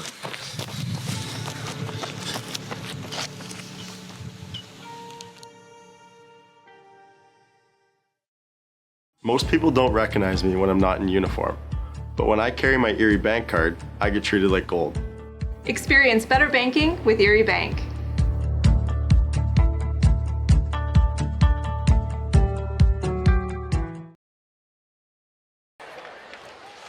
Up along the top of the left circle, Erie kicking this one forward. Ellenis trying to make a break for it. Ellenis walking down Main Street, and Erlinen's up for the task as he punches that one away. Worked over, wide wall. Discombobulated pass, works its way out. Trying to jam it through is Sam Alfano, and the defense is able to answer for the Rangers. Top of the left circle, move down, bottom of the left side, shot, one-timer, Parsons in position. Broken stick for Carey Terrance, and Femus will take it. Alfano, top of the point. Schaefer, Femus shot right at the doorstep, and Parsons somehow finds it as Sam Alfano is going hack-a-shack on it. Well, moved over right wing side, back in it'll go. Alexi Davio with it, cutting through traffic. A 2-on-1 developing. Alfano in front for Femus. They score! Pano Femus with the 11th shot of the game for the Otters puts them up 1-0 with 27.2 to go in the opening frame. Well, a pretty exciting first period of play, especially with how it finished, but it's not always the score that's indicative. But as we look around the OHL, it's been a pretty lean scoring night so far. Brantford up 2-0 on a Peterborough team that just cannot seem to figure it out so far this season. Flint flexing its offensive muscle at home against Owen Sound as they're up 3-0. Kitchener falling 1-0 currently here at the Erie Insurance Arena. In the battle of the unexpected Titans, it is the Windsor Spitfires up 1-0 on the Niagara Ice Dogs. Meanwhile, at the Dow Events Center, London up 1-0 on the road. Guelph and Barrie in a 1-1 contest back at Saddlon Arena. So an interesting night of hockey all around so far, but I think so far you've seen that it's outside of that Flint game and maybe even that Brantford game a little bit more of a defensive and goaltending Saturday night here in the OHL. Yeah, early on, of course, in the night, but I think that is definitely the case here throughout the first periods of all the games here that have taken place on this Saturday. And I think as you've expected, especially with the two big games of the night in Niagara, Windsor, and then London, Saginaw, you expect those to be some pretty tight contests given how both teams have started the season and just another great night of Saturday night action in the OHL. So weird to say. Niagara has been perennially a team out of the playoffs for the last few years. Windsor, last year was more of an oddity year. We talk about teams that don't go through rebuilds, or true rebuilds anyway. Windsor, Kitchener, London, teams like that. So to see them back, especially having a veteran head coach like Greg Walters in the mix, the first overall pick at Ethan Belchez, who's been an absolute game changer, and Liam Greentree, who was player of the game last night for him. You're not super surprised to see them back in the mix, but I think it's a little surprising to see them go from worst to first. Yeah, I think both of those are interesting case studies, especially Niagara. They had a run a couple of years ago. They went really deep into the playoffs with Alex Nedeljkovic was their goaltender. He's now in the NHL. Akil Thomas and Ben Jones, and just a pretty good group of Niagara Ice Dogs there a few years ago. And you know, from then on, it's been a pretty rough go, especially through the pandemic and now. So it's good to see them finally turning things around. They've got a good young team, of course, just naming Kevin He, the captain there. Great player. Very recently, great player. Of course, NHL Winnipeg Jets prospect, I believe, there with Kevin He. So they've got a pretty decent team, and it's a young team. And, you know, good to see them kind of coming out of the rebuild. And for Windsor, they always seem to be good. They've got a good team. I think it was more shocking that they struggled last year more than the fact that they're back to their normal selves this year. Kevin He, the first Chinese-born player to be a Canadian Junior Hockey League captain. You've got such a great fan base there in the Niagara Falls region. Of course, Erie, at least the bones of the Otters knowing that, as the Niagara Falls Flyers were the organization that preceded the one you're watching here tonight. And as the two teams skate back out onto the ice, now we get to look forward to what period number 2 could bring. We get a little look at some of the bigger plays in period 1, and there's the play that saw Justin Botno leave his game as he was shoulder to the head. I believe I see Nicholas Halamago on the bench right in front of Ken Peroff, the assistant coach of the Erie Otters. So good to see him back out there in any regard. That's the best sign of all to see. Halamago back on the bench, looking good, and assuming we'll get him on the ice here shortly to begin this period. So really good sign to see Halamago back. Obviously provides so much defensively for the Erie Otters. A really solid defensive-minded defenseman who can get in the way of shots and do so much defensively. Shots are 11 all here as we are through 20 minutes of play. Middle 20 just about ready to get things underway here. It's been a good one. We have an active and awake crowd. They've been waiting for Otters hockey. Last time out was, as you mentioned, 8 days ago, and that was a midweek game. It's been a while since you have a Saturday night game. I believe we're looking at 16 days since that last Saturday night affair. The big upset of the Windsor Spitfires, and no better place to be on a Saturday night than downtown Erie. Certainly so, and now the next 2 Saturdays the team will be back on home ice. So some Saturday night action is on the way, and a couple of great promotions coming up with Country Night and then Military Appreciation Night. You can't beat it. I know we've already got our outfits due up for Country Night. In fact, we're doing back-to-back Country Nights with Brantford Erie on Friday, Saturday. Saturday night, and the feeling's all right here in downtown Erie as we are underway for period number 2. Kitchener trailing 1-0 here at the Erie Insurance Arena. Otters playing behind or in front of their goaltender, Noah Erlin, rather trying to build upon that lead. Out from the right wing side, this one will move its way out from Carson Campbell. Campbell sends it inside of the wide corner, back below the goal line. Sauter will take it. Sauter, this one moves up for Spence. Over for the goal scorer in tonight's game, Pano Femus. Femus entering in. Sends it toward the net front. That one hitting off the very top of the glass. They're going to say it hit low net, out of play, and we'll get a face-off. That was a strange one. It came off the stick of Parsons and shot up into the glass, and thought it might have stayed in play, but with the deflection it took, it kind of took off after it hit the underside of the net there. So maybe almost a little bit of a kind of a recoil effect where it hits it and then just shoots it right back down to the ice. So nonetheless, face-off will stay in the offensive zone here for the Otters. And for the Otters, for the first time since they had a 1-0 shot advantage, Erie has a shot advantage, 12-11. Back inside of the defensive end it'll go. Noah Erlin, never afraid to come out of his net and play the puck. He'll send this one over for Ty Henry. Henry, sort of to no man's land. It will bounce favorably to Carey Tarrant and work its way up for Martin Mishiak. Mishiak in, back below the goal line after this one as it finds its way toward Halamago. Instead, it will come out of the zone from the right wing side for Tanner Lamb. Movement in at center, worked in right wing side. Vermillion corralling that one outside of the right circle. Wanted to center that one back for Lamb. Lamb will meet this one below the goal line as the Otters will move it up for Ty Henry. Henry, up it'll go here for Dylan Edwards. Working its way back behind. Mark Mishiak says, give me that, and he'll take it. Working into the offensive end. Edwards trying to find somewhere to go with it. Hits it off of the boot of a Ranger. Taken by Frasca. Backhand. Edwards. Parsons closes the door. Back below the goal line. Loose in front and cleared all the way down the ice. Back for an icing. And Erie will get a draw on the offensive end. Massive chaos in front, and somehow the Otters can't punch it in. Great pass in front, looking for Gabriel Frasca, and he got the backhander away, and then there is Dylan Edwards, a rebound, save Parsons, and the little wraparound trying a good clear by the Rangers, sending it all the way down the ice and just relieving the pressure a bit. No drop on the draw here. 18:27 left to go. We got a face-off in the left circle. And Erie will win this one back. Design play right off of the face-off. Challenger falls down as he fires a shot. Inside of the near corner. Alanis below the goal line. Hammond takes it, tries to push it through. And Parsons once again comes up with the save. And Jackson Parsons may have allowed that goal, but man, he is really evolving into a strong, solid, great goaltender here in the OHL, and one of the big reasons that Kitchener's had the success they've had. A veteran guy, Jackson Parsons, he's been around and he's been very strong in his career for the Kitchener Rangers, and once again coming up big on a chance for Brett Hammond. Challenger works it back around as this one will jump out of the zone and jump out of the field of play. How about the Otters, by the way, completely turning around the shots on goal total.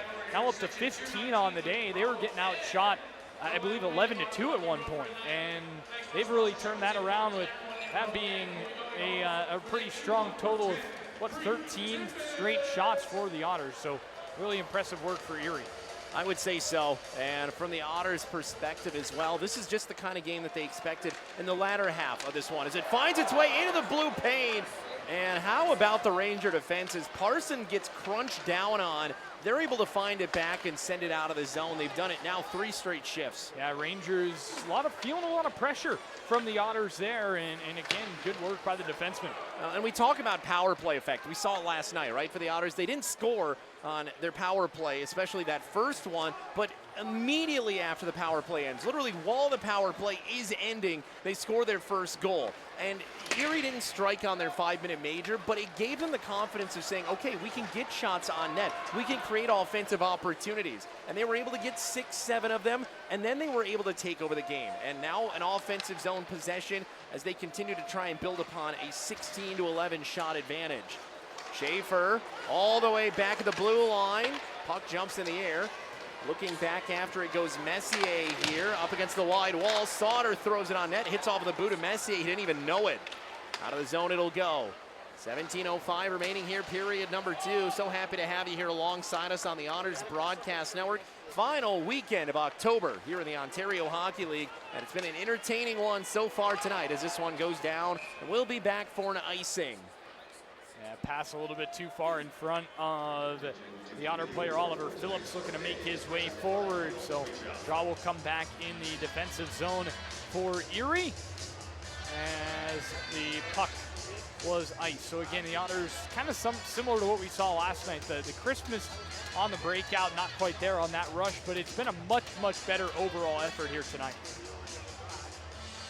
As the Otters find themselves back inside of their defensive end, they will look to take this one back. They've done a good job, like you alluded to earlier on, trying to keep this one going favorably on an offensive direction to them. Back at the blue line it'll go. Erie is not allowed a shot in period number 2 yet. Now as the Rangers threaten, that one misses the net and it'll find its way out of the zone as Jakob Kromiak move its way back inside of the defensive end. Alfano, that big frame to bully and able to get that puck away from the puck carrier, but unfortunately for the Otters, it almost works out as a clear. Henry taking his time, moving it over, right wing side. Here's Spence up.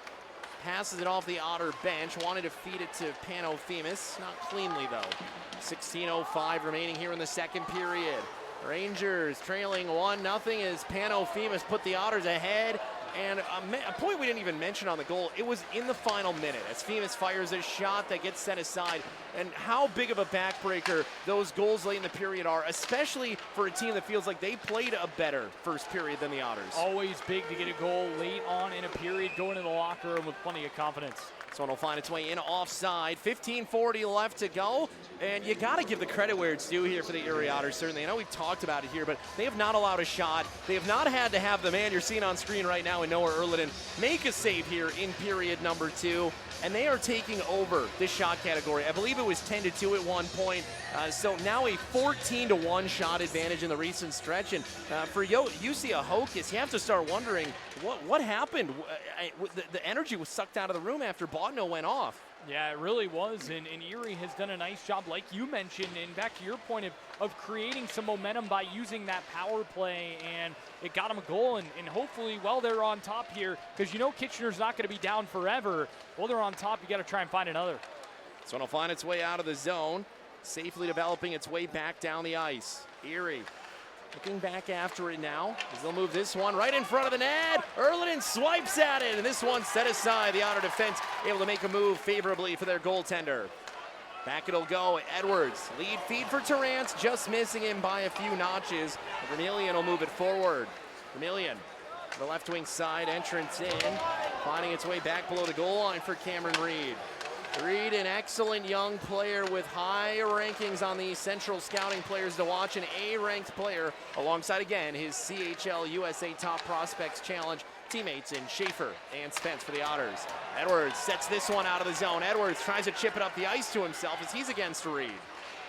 Lucas Alanis moving in left wing side. Luke Alanis lost it against the wide wall. Schaefer taking all forms of abuse as this one works its way out of the zone, and there's some of that understated strength that you see as it'll find its way back below the goal line. Tanner Lamb with it. Lamb forward and out of the zone it'll go. 14-13 here, second period. Shots are 16-12 as the Rangers do finally record one officially in the second period. Took nearly 6 minutes of this second frame. Into the neutral zone. Schaefer applying some pressure up against the near wall. Frasca in after it. Out it'll come back through neutral ice. Schaefer sends it in below the goal line, and out of the net, Parsons will play it. Movement forward, right wing side. Caden Schneider worked in right wing side. A work from Mercer goes back in the wide corner. Erie will bring it out of the zone, and Alex Messier wanted to work it in, ran out of room as Jakob Kromiak read him and snuffed it out below the goal line. Messier all over the ice trying to make some plays here tonight. He's been physical, he's been offensive, he's been defensive, and he's really been a player that we've tried to highlight more because he's growing into a nice role with Erie. Yeah, he's been really, really strong over the last couple of games, really all three this weekend, and really standing out. That's out of the right circle. Ty Henry makes a move around one man, runs out of room to get it around another, and Messier will send it back behind as having to pick up the stick is Oliver Phillips. Down it'll go as Clark takes a not so friendly check inside of the circles. Moved away from Chris Grisolia. Worked in, Misiljevic brings it in. Misiljevic has a stick through the legs as Malcolm Spence creates a little bit of havoc. Inside of the wide corner and out of the zone, this one will go as it's taken back by the Rangers at neutral. Worked in right wing side. Erie trying to chip it up the ice as Sam Alfano was looking to go streaking. Instead, it will find its way down. Swick tried to get that one through. It was Luca Romano, and it won't go as the door is shut very quickly from Erliden.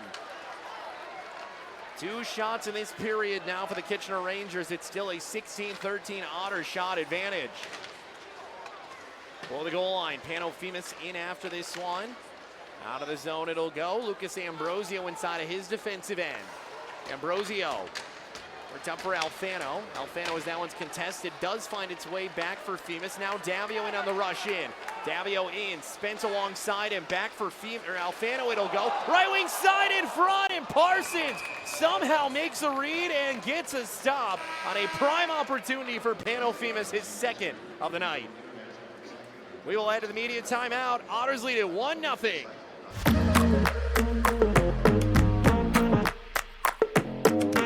My time in the OHL allowed me to prepare for life as a professional hockey player at a young age. The development opportunity players are provided by playing in the OHL is unrivaled. Support systems teams have in place help players immensely once they get to the next level. With the coaching, skill development, facilities, and attention the OHL provides, I believe it is the best hockey development league in the world. We welcome you back in to the Erie Insurance Arena as period number 2 is nearly halfway through, which means this game is nearly halfway over. And for the Erie Otters, it's not about how you start. And that certainly was the case here tonight because the Erie Otters, they didn't start flat like last night, but they just weren't the team that we expected to see, but they were sticking around, which I think was important for confidence.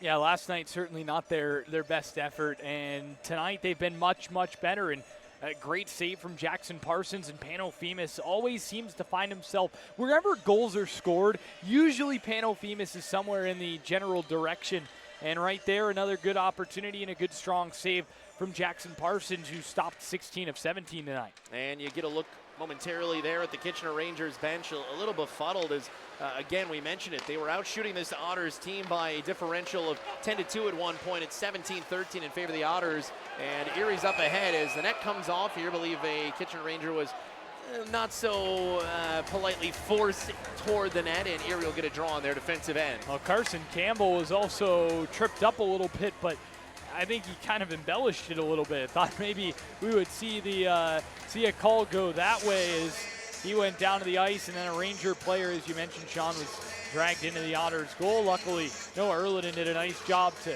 dodge the man coming into the net. Doesn't dodge pucks, but he does a nice job of getting himself out of harm's way when a Ranger player comes barreling in.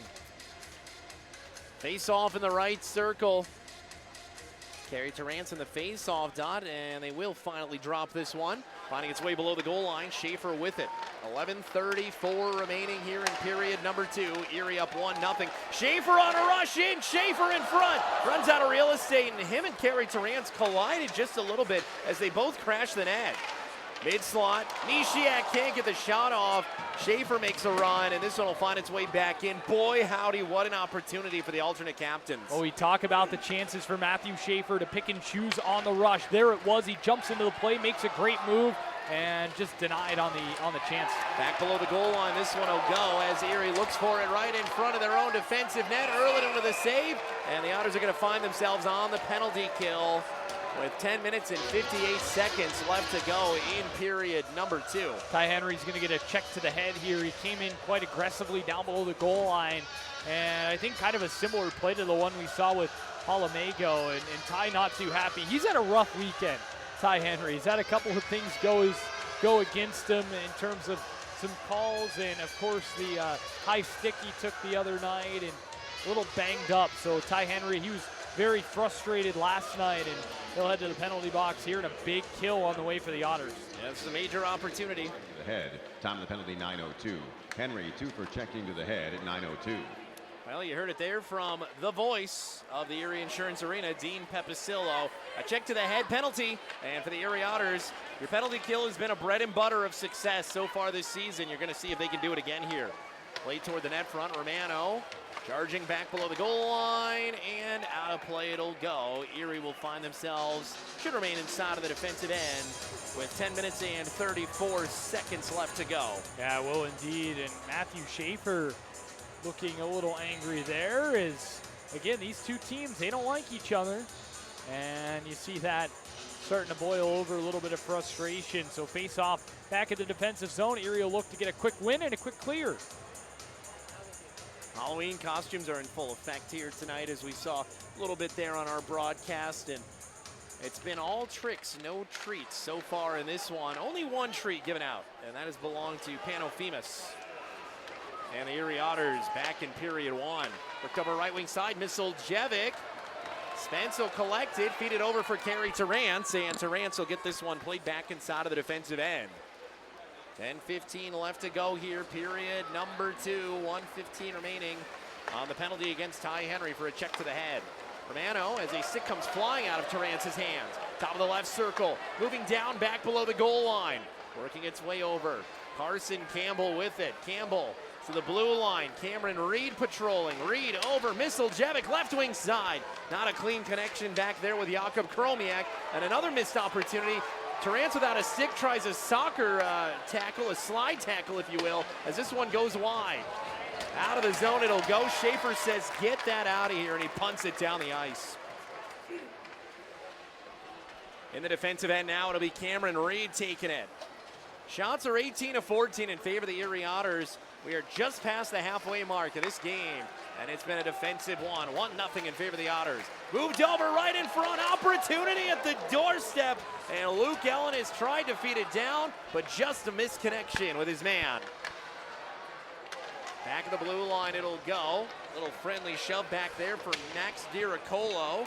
And out of the zone it'll go. That should do it, and Erie should have a successful kill to their credit. Another good kill from the Erie Otters. Chalk another one up for Ken Peroff's unit. They've been doing great work. Out of the zone, this one will go. And back inside of the defensive end for the Erie Otters. Looked up for Ty Henry. Henry battling after this one near wall. Femus will take it. Femus entering in with Alfano. Outside of the left circle it'll go. Here's Femus with it. Femus, oh, and a nice read back there as it was snuffed out by Luke Ellenis. Below the goal line, tried to center it. Once again, Ellenis in the mix. Femus battling for it to the blue line, but it will fade out of the zone. Below the goal line, this one goes. 8 minutes, 25 seconds remaining in the period. Ambrosio gets in the way, able to take this one back, and below the goal line it'll go. Spence, top of the left circle, Halamago, taken away by Tanner Lamb, moved down neutral ice. Ellenis gets around Ambrosio, Ellenis in front. And I don't think that was intentional, but what a defensive play. Ambrosio's drop stick is able to make a poke check. Halamago sells out, and the Otters have a 2-on-1 developing. Spence brings it in. Spence waiting. Reinforcements coming. The Otters lose their rush opportunity, and they will take it back below the goal line for Sam Alfano. Moved inside of the corner now. Top of the right circle, Erie with it. Right wing side, Spence. Down below the goal line, Andonovski. Erie gets in the way. Prime opportunity for Terrance, and Parsons with a save to rob the Anaheim Ducks prospect. Shot number 19 of the night for the Otters, and they will have an offensive zone draw after quite a rush. Well, after the penalty kill, the Otters are able to start establishing a little bit more zone time here over the last couple of moments and creating some shot chances. There's Kerry Terrance with a good look in front, shut down by Jackson Parsons. You also had the little 2-on-1, but Matthew Andonovski did a great job getting back. Here's the play from Ambrosio, getting the stick in the way, and I think, yeah, the drop stick ended up working out in his favor, and here's the chance for Terrance. Good, strong save. Parsons comes out, makes himself big, and shuts the door. Face-off due up in the right circle. A little bit of a delay here. Carey Terrance waiting ever patiently inside of the face-off dot. And still no drop. A little bit of discombobulation here. And the fans are letting him hear it. The fans want hockey, they want action. Exactly, let's get it going here. Face-off right circle once again. They'll drop this one now, and the Otters will look forward back below the goal line as it jumps its way all the way inside of Erie's defensive end. 7 minutes and 20 seconds left to go in period number 2. Erie up 1-0. Looked over right wing side, Jakub Kromiak. Carey Terrance getting in the way, and he's really growing into the game. Out of the zone, this one will find its way back in. Martin Misiak, Andonovski. And here come the Rangers working up in the mid slot. Top of the right circle. Low wing side, it'll go. Edwards takes this one, played off the blue wall as it finds its way right in front. It slowed down a lot more than Erliden was expecting, but still able to make a calm save as the 15th shot for the Rangers is recorded. Awkward one for Erliden, but he does well to adjust to the speed of it and make the save. Erie will bring this one out of the zone. A little ambitious with a cross-ice feed to Matthew Schaefer. He'll go off now.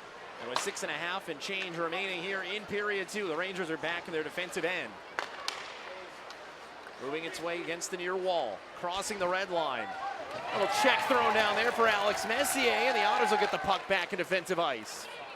Here's Henry forward, over for Phillips. Phillips off the wide wall. Sauter has to reel it in, but it's taken back by the Rangers. Setup play, shot right at the doorstep, and it's a friendly roll for Erliden to make the save.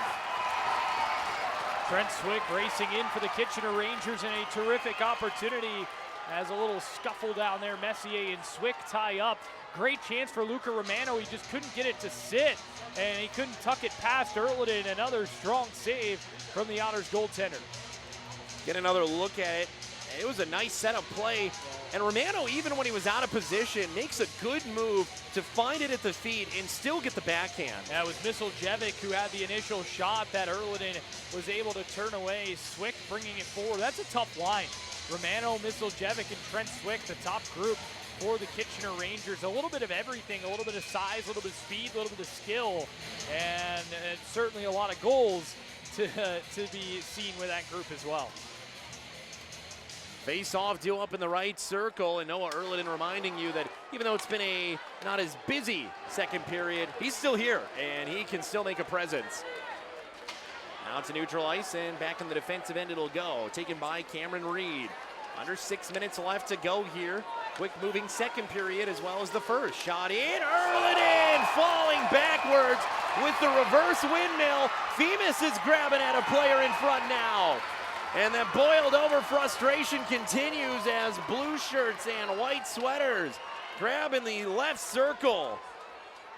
Femus and Campbell were the ones who immediately got tied up.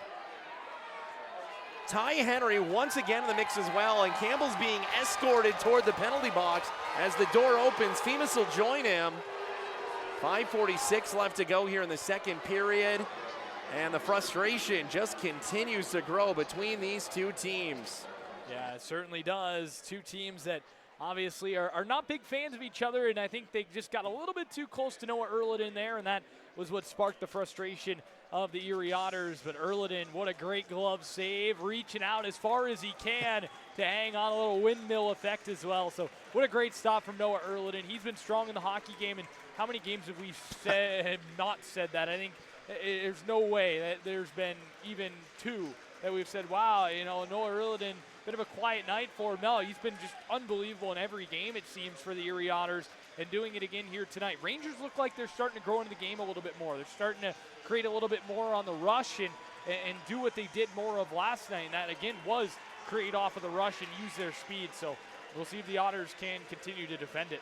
And with Noah Erliden's side as well, he's just a player who is so good at being able to keep calm, and even in these pressure situations, again, we talked about that line of Miseljevic coming in with speed, Luca Romano trying to finish it off, and right there, as you have to have the reverse windmill falling one way, the glove goes the other way, you make the move to get the save. On your point, I think we got to keep a tracker going here of more times that, or how many times Noah Erliden hasn't been, because I think the only games he's been held away from a star are basically the ones he doesn't play in. Yeah, he has just been that impressive. And again, you don't set the pace for save percentage in the OHL for nothing. Noah Erliden has earned that, and he's been brilliant. 2 for roughing at 14-14.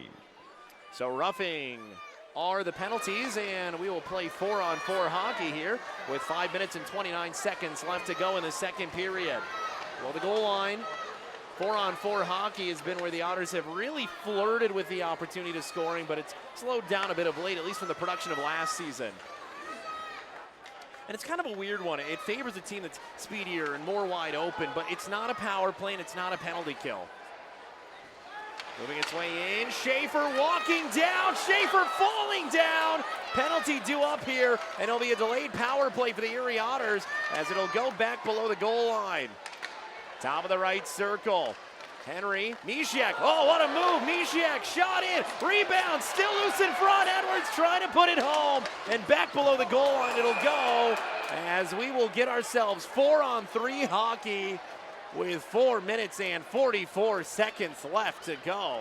Matthew Schaefer just made 2 unbelievable moves. He made one in his defensive zone to get away from a Ranger, then picks the puck back up in the offensive zone and sneaks around Matthew Andonovski so quickly that all Andonovski can do is trip him up. Unbelievable from Matthew Schaefer. This is something we didn't see a lot of last year. Remember that goal he did score in Saginaw, though, in February, where he kind of did that. He took over. But here it is again. Look at this little move, the little toe drag to the inside. And, I mean, he would have been in on goal. Andonovski can only trip him up. And then Martin Misiak doing his best effort, just fires into the net, gets a rebound. Otters unable to put it home, but really impressive stuff from Matthew Schaefer.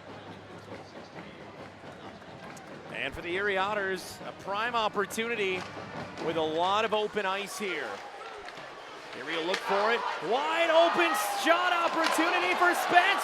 Loose in the blue paint and Alfano as Parsons falls on top of it.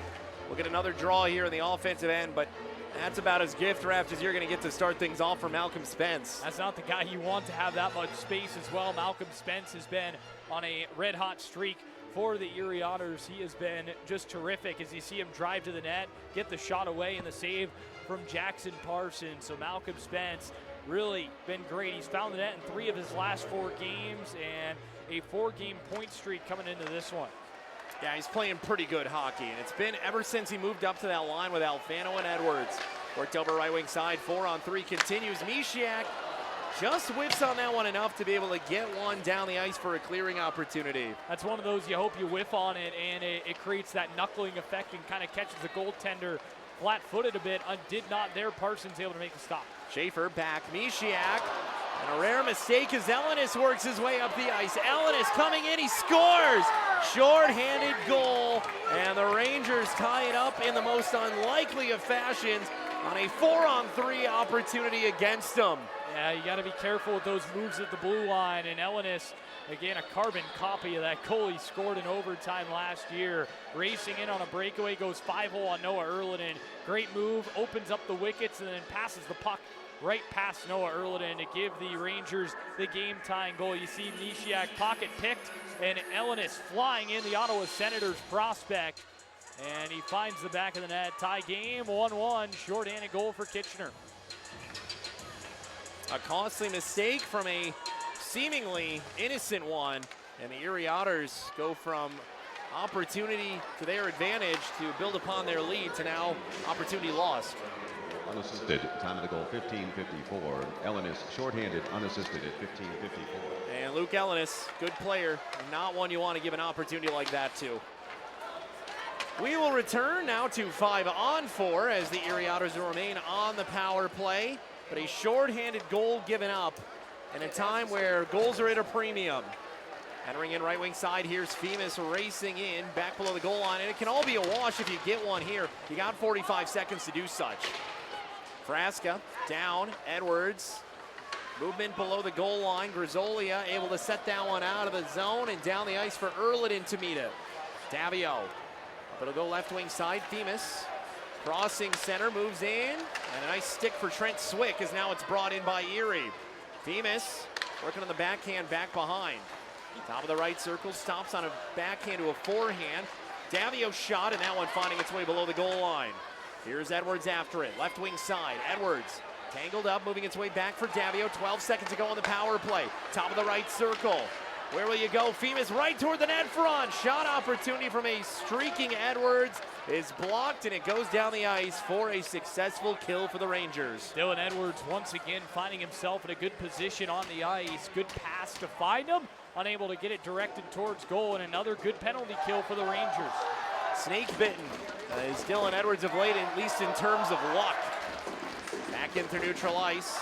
Here's Tyler Challenger moving it back below the goal line. 23-19, Kitchener has taken back control of this game. In terms of shots, we've got a 1-1 contest. Top of the right circle, this one will trend toward Erie, chipping it back toward Parsons.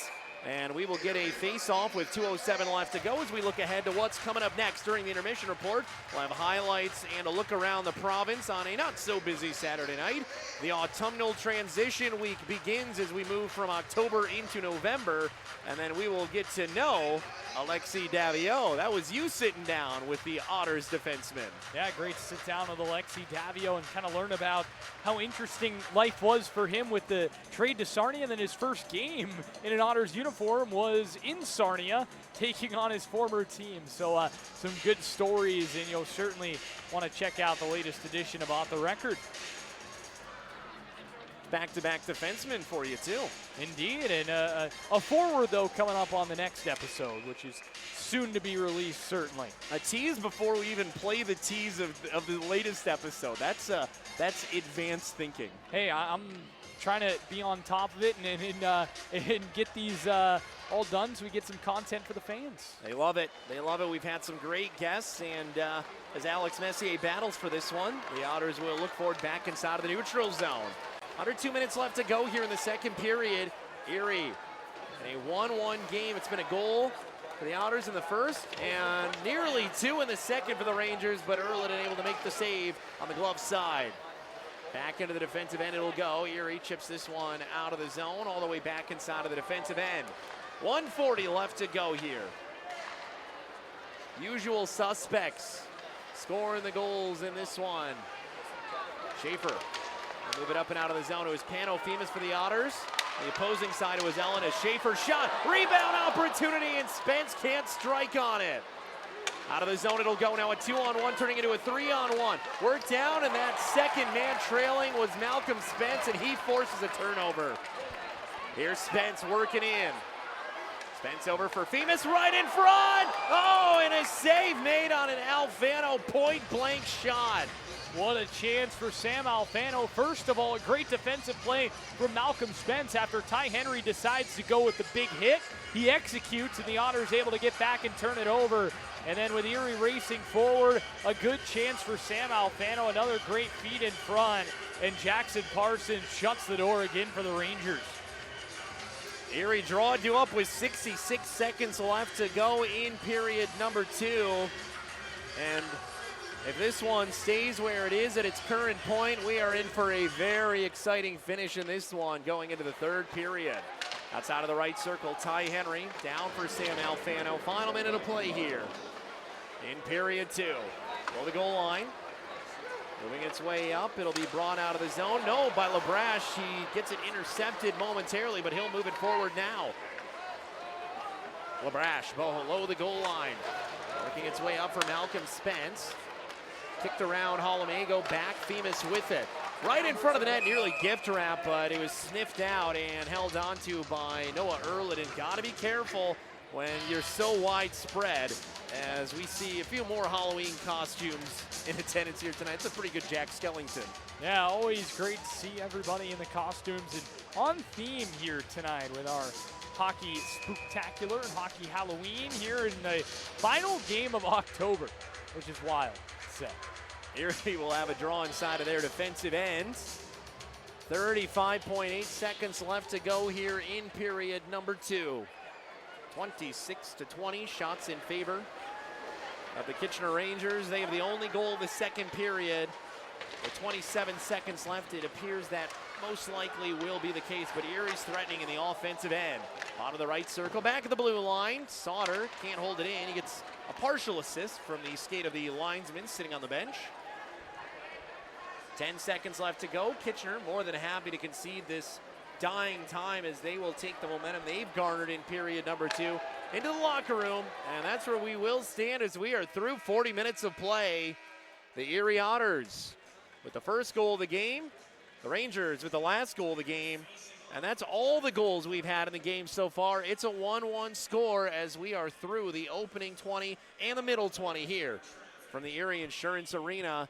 An interesting game to say the least. Both teams have had to have their own maturing process as Erie was being outshot by 8 to start the game. 10-2 was the difference. They grew into it. They got the goal late in. And then it was Kitchener who they had to weather a storm. Erie came out shooting in period number 2. They got through it, and then they became the offensive team. Yeah, it's been a good hockey game. Two teams that have matched up a lot more evenly than they did last night. I think the Rangers have had moments where they've been on top, and the Otters have had moments where they've been on top. And it's going to probably come down to one of those spells, whether it be Erie, whether it be Kitchener, to really take the game over and really hang on. So we'll see how it goes, but a really entertaining 40 minutes to this point. 1-1 game through 40. What do you got here in the last 20? Been a great one so far here for the Erie Insurance Arena. Final game of a weekend 3-3 for the Erie Otters, looking to close it out with wins in 2 of the 3, and especially to be able to do it in town in front of the hometown faithful as a big and busy month of November is due up ahead. It's been a fun one so far. It's been a goal for either side. Pano Femus for the Erie Otters, and on the opposing side, a goal from none other than, from Elenis, as he was able to find one that got around Martin Mishiak. So as we are through 20 minutes and 20 minutes in the second, we go into the intermission in a 1-1 game. We will step aside momentarily. When we come back, it'll be time for the intermission report here from the EIA.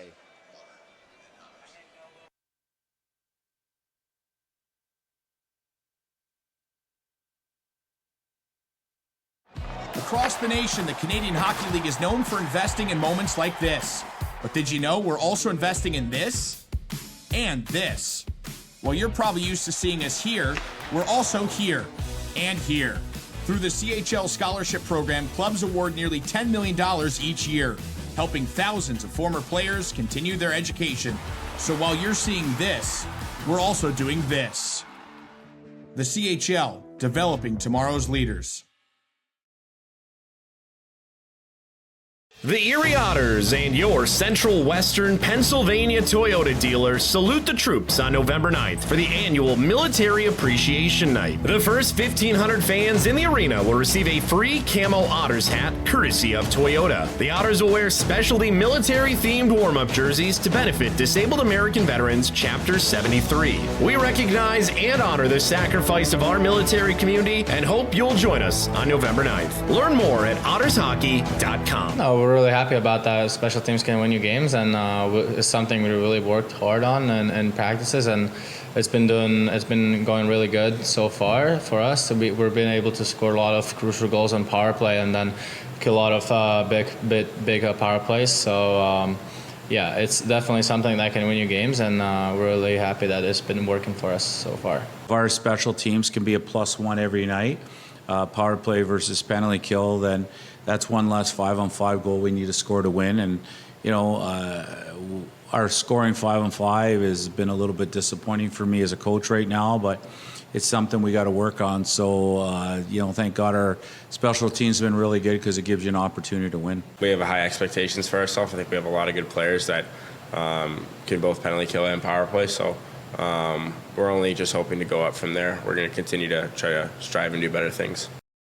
Well, the penalty kill has certainly impressed so far here tonight against a very good power play unit, but the only goal of the game coming on a on the Kitchener Rangers side, coming on a short-handed opportunity that worked its way down the length of the ice from Elenis. A mistake at the blue line for Martin Mishiak, and it's not one that you expect is going to turn into anything too major, but the game suddenly becomes a lot wider open when you go from a 5-on-4 to a 4-on-4 to a 4-on-3. It only takes one small mistake for that opportunity to open up. Yeah, it changes everything. And anytime you give up a shorthanded goal or you score a shorthanded goal, it does change the game. It's a big moment in the game. And for Kitchener, I think for them to get that shorty there is huge. For the Otters, power play has been very good, but in coming into this weekend series, had a decent night of power play goal in Barrie with Schaefer's first of the year. But over the last 2 days, been a little bit quieter for the Otters. Like to see them maybe, hey, who knows, they get a power play here in this third period, maybe try and take advantage and score a power play goal. I think that would be big for the confidence of the group and big for the team as well, because, you know, it's one of those games where it does feel like the next goal could be the winner. With how defensively focused it's been in this one, it certainly does feel like goals are at a premium, though these are the kind of games where offense suddenly seems to appear very quickly and very suddenly in the third period. It's a defensive struggle until it's not. And this game, I don't know if it has the makings of it. I think both goaltenders are playing really solid. I don't see them making consistent mistakes that allow for multiple goals, but the offense is certainly picking up for both sides as we're looking at a 26-19 shot advantage for the road team here tonight, and that's the reason we've got a 1-1 game. Well, I think that's what we saw, though, almost that Ellenis goal kind of came out of nowhere, just a little pickpocket to the blue line, and all of a sudden, boom, he's on a shorthanded breakaway and able to score. So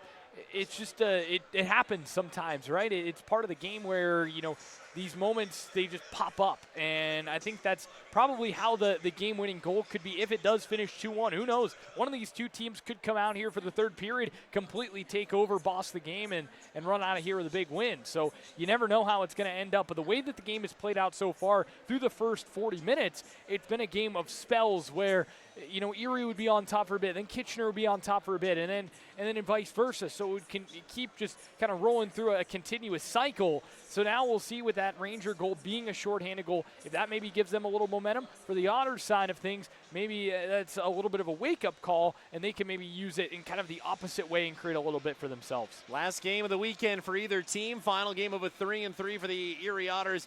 You might as well empty the tank. You got nothing else going on this weekend, and we will see which team comes out ready to empty that tank and head to bed tonight with a win under their belt. We will step aside momentarily. When we come back, highlights from the opening two periods and a look around the Ontario Hockey League. Don't freak out, but I think that's the new Halloween scratch-off. Wow, top prices of 100 grand. Can I start freaking out now? I'm sure it's just a storm.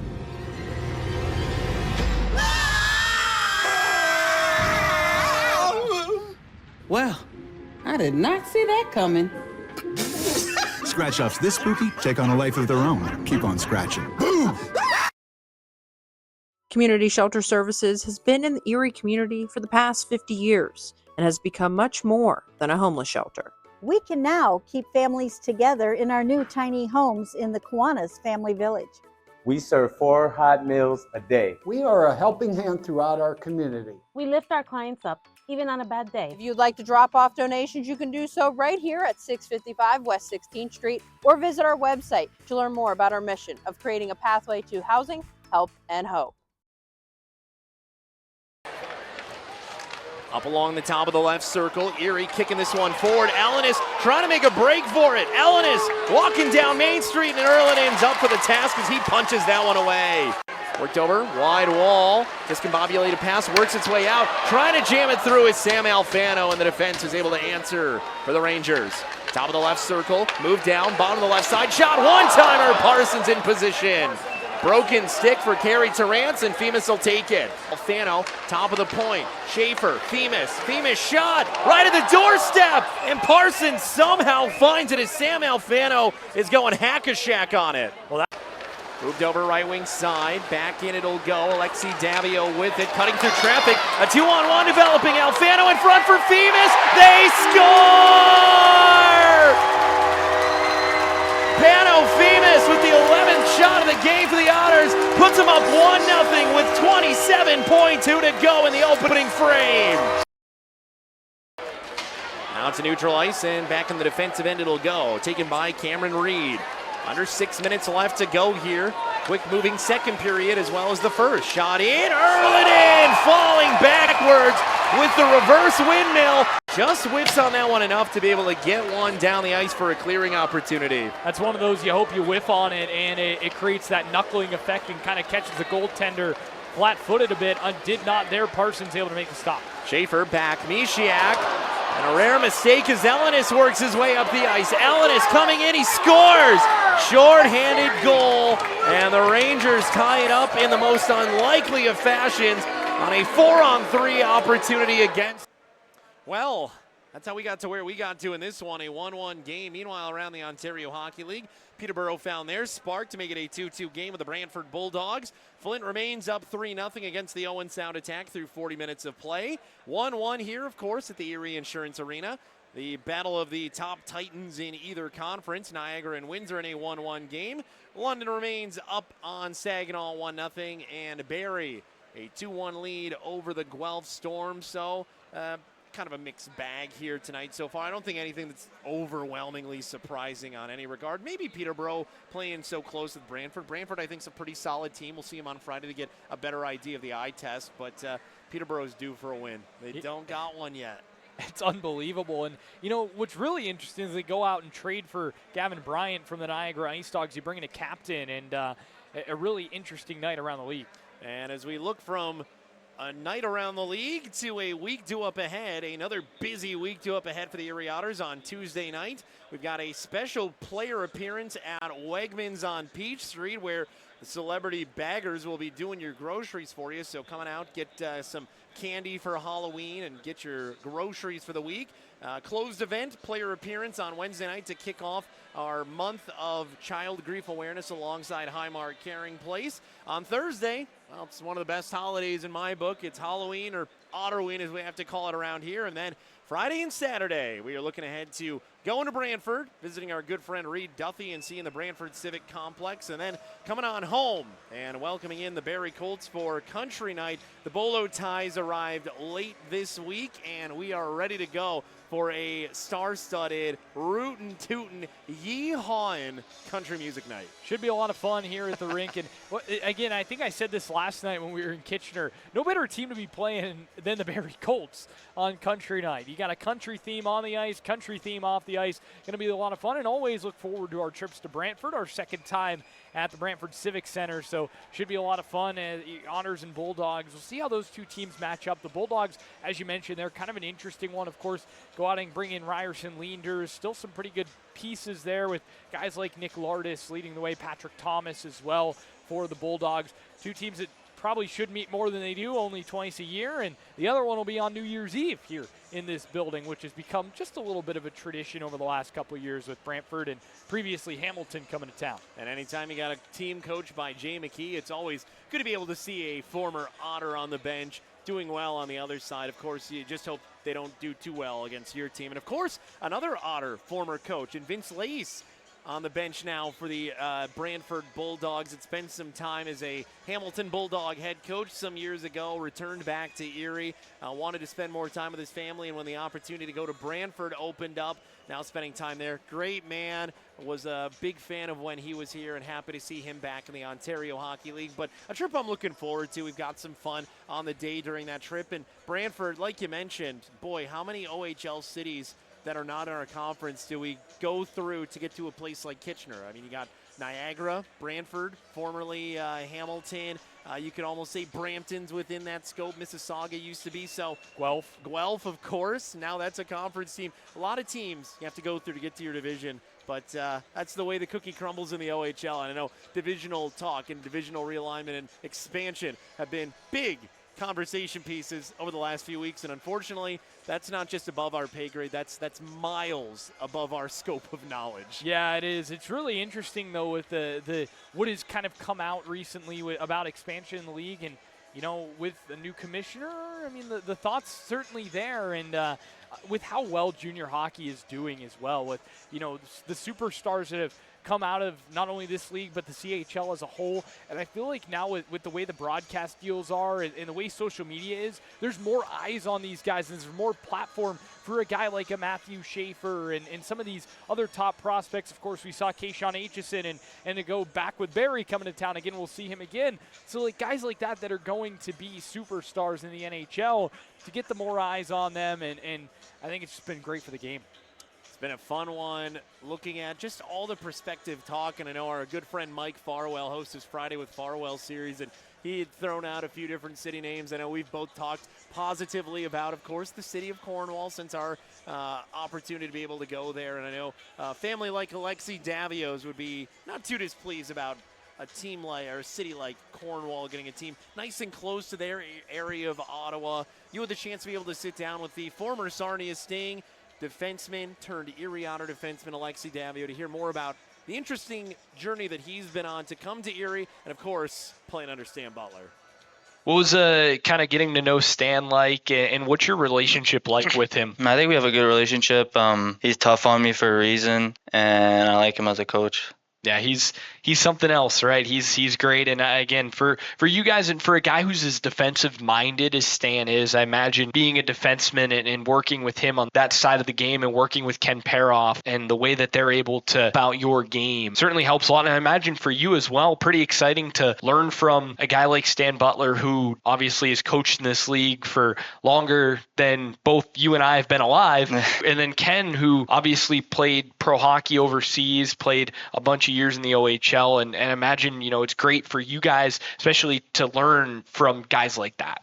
Yeah, definitely good to learn from guys like that. So, yeah, I mean, I imagine, it's great to pick up, any knowledge that those guys have. And what is Ken coming in? How has he helped your game since, of course, he came in last season? I mean, he was in the league too, so I can learn from him. And he's he's a good defensive coach, so he helped me a lot because I'm more offensive, but I need to work on my defensive, so he helps me a lot. And he's good on the PK, so it's good to have a coach like that. Yeah, the PK has been mighty impressive this year, especially to start the season. He mentioned the other day a new system. Can you kind of speak to that? I know you get a little bit of PK time yourself. Yeah, I mean we have a new system. It seems to be working for like the type of guys we have, and I like it a lot. Yeah, and obviously, what is kind of the differences that go into getting some time on the PK and how you can kind of adapt and change your game? You just gotta block shots.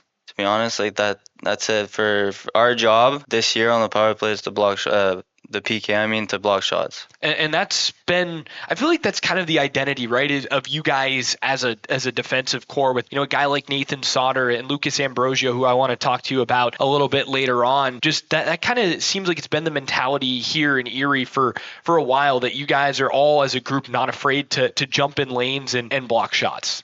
Yeah, that's what the PK is. The forward comes down and kind of leaves the guy coming down, and it's our job to just block and get in front of the puck.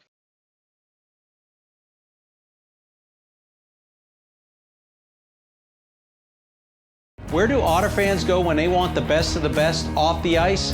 Interstate Mitsubishi and Interstate Nissan. Interstate has Erie's hottest starting lineups of cars, trucks, SUVs, and EVs from both Interstate Nissan and Mitsubishi. Selection, savings, and top trade values, it's the Interstate hat trick. Earning your business every day on every deal. Shop online at interstateautooutlet.com. Proud supporters of Erie hockey, let's go Otters. Join the brewery for late night happy hour featuring half-off appetizers every Friday and Saturday night from 8 to 10 p.m. Real beer, real historic atmosphere, brewery at Union Station. And of course, post-game happy hour at the brewery at Union Station tonight with half-off appetizers. Always a good place to be able to spend a post-game, and hopefully some fans of a winning team and the Erie Otters will be able to go up there and enjoy some brews and some good times. We've got a good one due up for a great finish here tonight from the Erie Insurance Arena. Exciting third period on the horizon here from the EIA. Chance for the Otters to really take this one over. It's been a back and forth kind of game. It's 1-1. It really feels like the next team to score could be the ones walking out of here with the 2 points tonight. Well, it has certainly lived up to be that kind of finish here in the EIA. Third meeting of the season between the Erie Otters and the Kitchener Rangers. Two teams line up at center ice. 20 minutes left between now and a potential winner, and we are underway. Erie will move this one into the neutral zone, back below the goal line. It'll go clean sheet as we start things off. Nobody in the box, and we are back underway as this one jumps up into the air. Erie looking for it, right wing side, back in their offensive end, and it'll find its way out from the right side. Movement forward, worked in, right wing side, Jevic toward the net front, and it just takes a jump off of his stick. Erie forward. Here's Schaefer, connection momentarily with Spence. Spence tries a spin move to get off of the man who was encroaching him. Down the ice, this one will go and back for an icing, so 19:23 to go. One key for each team to be able to find themselves in a winning position when this period's done. Well, for Kitchener, I think we just saw it hit the Otters in transition and use that speed to their advantage. You saw Jevic, and it's really that top line that you see them do it with Romano, Jevic, and Swick. So if the Rangers can keep that up, that is a positive for the visitors. And then on the Otters side of things, you feel like you almost need to get a scruffy goal, right? Get your big guys to the front of the net and get one to maybe deflect their way. It has certainly not been via skill that they've been able to score on Jackson Parsons this season. He is a tough customer. Henry, top of the right circle to Rance. He'll have to come out to greener pastures and skate it back inside of the defensive end. This connection down there with Brett Hammond and out to neutral ice. Actually, it'll find its way back for an icing with 18:58 to go. To your point there, look at the 2 goals last night. You had a puck that just bounced right to Gabriel Frasca, and he had a wide open net to shoot. And then you look at the other goal for Malcolm Spence was just a nice solid passing play to find Spence at the back door. So I think kind of to echo your point there, it's tough to beat a great goaltender like Jackson Parsons, so you sometimes have to find alternative ways to do it. Back below the goal line on the other side of the icing. The Erie Otters look to move this one out, and they'll do so up against the wide wall. At forecheck, we've seen from the Kitchener Rangers, it has been deadly again tonight. Not as deadly as last night, but certainly omnipresent. Entering in from the right wing side, here's Davio. Can't clear the zone. Will get back on the puck. Find this one out to neutral ice. Back in, and it'll go back down toward the net of Noah Erliden. Always a comfortable one to be able to play with the puck. Back it'll go. Finding its way forward. Messier back. Alexi Davio works it in. Davio lost it back. Erie finds it. Messier down it'll go. Inside of the near corner. Messier in after this one. 18:10 left to go here in period number 3. Edwards. Dangerous play right in front of Tanner Lamb, and luckily Erie only has it turned over. Back in the defensive side, Erie tries a forecheck. This one will find its way back into the defensive end. Moving back below the goal line. Finding its way up near wall. And in through the neutral zone it'll go as Caden Schneider knocks it down. Movement back inside of the neutral zone. Here come the Rangers entering in. Erie chomping at it right in front of their bench. Worked over, found back as this one's pushed down by Matthew Lachar. In through neutral ice and push back down. Below the goal line it'll go. No shots as we are 2.5 in. A little bit more pedestrian as it's been more of a feeling out, not wanting to be the team to make the first mistake in the third. Erliden will just hold on to that one, and we will get a stoppage with 17:15 to go. It does almost feel like a playoff overtime so far, where again you don't want to make a mistake and create that crucial turnover, and well, you're seeing that here. And we'll see again just a couple of minutes into this third period. It feels like that next goal could be a major moment in the game. 26-20 shots remain. No shots officially recorded in this period so far as we are nearly 3 minutes into it. Schaefer will bring this one out of the zone. Alfano in after it. Spence wanted to play the angle game. It did not work out in his favor. Erie will move after this one as look for it back in the neutral zone. Below the goal line, it'll go near corner. Schaefer up the wall, moved out. Bad bounce off of the body of Malcolm Spence. Nearly a centered opportunity back for Lachar.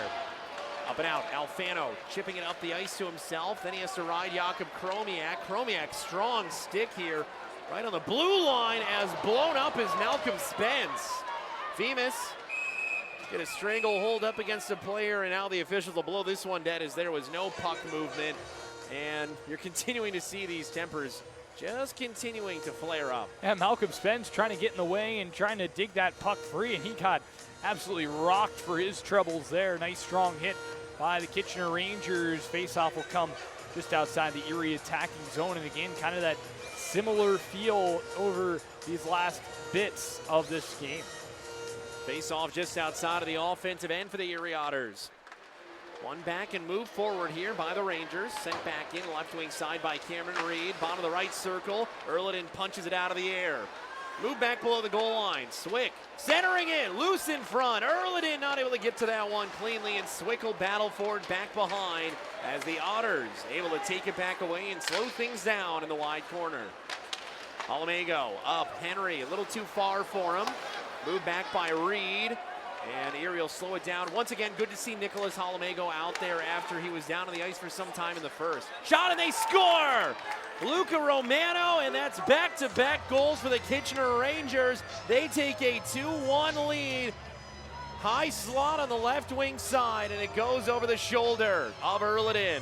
Well, it's been this line for the Rangers that continues to impress, and Luca Romano with a laser into the top corner as the puck just found its way to number 86, and he lets it fly to give Kitchener a 2-1 lead here in this third period. You see there, just came out of nothing. Trent Swick just finds him high slot through traffic. Kerry Torrance really did all he could there. It's just a good shot that beats Erliden up high glove side. Yeah, it's tough to beat a good shot from a good shooter, and that's just a goal that Noah Erliden not able to make the move on. It's a quick release. It's stick to net in milliseconds flat. Romano puts his team up ahead, and that's the first lead of the night for the Kitchener Rangers. Had a 1-0 deficit, tied it up at 1 before period number 2 came to an end. And they're able to record the first goal of the third period. Now it'll be response time for the Otters. Schaefer moves this one in. Assisted by number 57, Trent Swick. Time of the goal, 4:03. Romano from Swick at 4:03. Romano from Swick, and the Otters trail 2-1. Back in, held on to by Parsons. This one will find its way back below the goal line. Erie looking for it, mid-slot, slowed down. Lost back by Frasca. Now it's Edwards in after it. Edwards up against the wide wall. Lost out of the zone. It'll go here for Swick. Swick on the run, trying to connect with Vermillion. Vermillion wanted to get a shot off, was not in the right area for it. Top of the left circle, and a dangerous play. Erliden thought he was going to be able to get a piece of that one. It took an odd bounce and nearly found its way to a preferable area. Down below the goal line, this one will go. No icing back as Erie plays on with it. Clark inside of the corner. Looking forward, back top of the right circle, it'll go. Sauter shot in, held onto with 14:32 left to go. And more of that rough stuff as conversations continue here between these two teams. I like the shot from Nathan Sauter, a little bit of a as you see the hit there from Alex Messier finishing off his check, bringing the boom down there in the corner. And I like the shot from Nathan Sauter, though. Kind of a high shot. Wasn't like he got all of it. It wasn't the hardest shot in the world, but you've got guys in front of the net trying to get a deflection there. So Sauter, the right idea. Just try and get pucks in the net, see if you can get a bounce. 14.5 is what remains here in the third period. And it's the Kitchener Rangers who have put themselves in a winning position as they have the lead. Face off right circle. Back below the goal line, this one will be taken by Jakub Kromiak. Kromiak clearing it out of the zone alongside the rest of the blue shirts. Erie getting it back at the logo. Grabbed out of the air, Ty Henry with it. 14:20 left to go in period 3. Entering in, Alfano, top of the right circle. Moving its way through Femus. Back below the goal line, Spence getting aggressive down here. Spence wants to keep his point streak alive. Henry lets one rip and misses wide. Schaefer, top of the right circle. Schaefer, he'll get hit hard into the corner boards here. Erie will dig it back out. Spence with it. Chop pass down for Pano Femus. Femus through traffic. Rebound in front, and it just kicks its way wide. Top of the right circle. Femus over. Schaefer not able to connect that one back with Ty Henry. Spence kicks it up for Henry. Henry finds its way below the goal line. Only Pano Femus in the area. Femus, backhand feed, back it'll go for Schaefer. Schaefer wants to create separation. He'll bump and run down here, keeps it going, fires one, it's blocked away by the Rangers. Mishak with it, Mishak, man on his back is Lachar. Mishak lets it fly, and held on to by the netminder. As we get extra discussions, we will head to the media timeout and keep it here for our costume contest. So let's send it down to ice level where the costume contest is set to begin. This is what it's all about, Trevor. Yes, sir. On Halloween night here, our Spooktacular. Down here in the promo tunnel with our costume contest winners. Each contestant will be going home with a prize. We've got Pikachu, a cheerleader, Black Panther, a clown, a witch, and a group costume of spaghetti and meatballs. Everyone, give it up for our costume contest winners. Spaghetti and meatballs. That's great. That's really good. Trevor, what are you going to be for Halloween? A guy sitting on his couch watching football, probably. You've never had a bad day in your life. That's a perfect day for you. Thursday night football on Halloween. It's all treats for you. And packing for our day trip to Brantford. And of course, you're a Reese's Cup guy, so I know you'll be chomping on a few of those as well. Yeah, I'm always known to go find the candy bowl and take some from it, certainly. My parents will certainly attest to that. So you're not the guy passing out the candy. You're just back in the den watching football. Indeed. Why not? So it'll find its way up the near wall. Back at the blue line, Hammond digging in after it. Always fun at the costume contest, and boy, Otters fans came in droves today in costumes. It was rarer to see people not in costume than in costume. I was so impressed with how the Otters faithful really bought into the promotion and the theme of the night tonight. Really great work from everybody here, showing up in your costumes. 'Tis the season. Erie back below the goal line. Looking to get this one with a few more treats in their favor. It's a 2-1 lead for the Rangers. Worked over against the near wall. Nobody's there. Top of the left circle. Little dig in from Martin Mishiak. Hammond as it takes a redirect and off the back glass. Here's Ambrosio with it.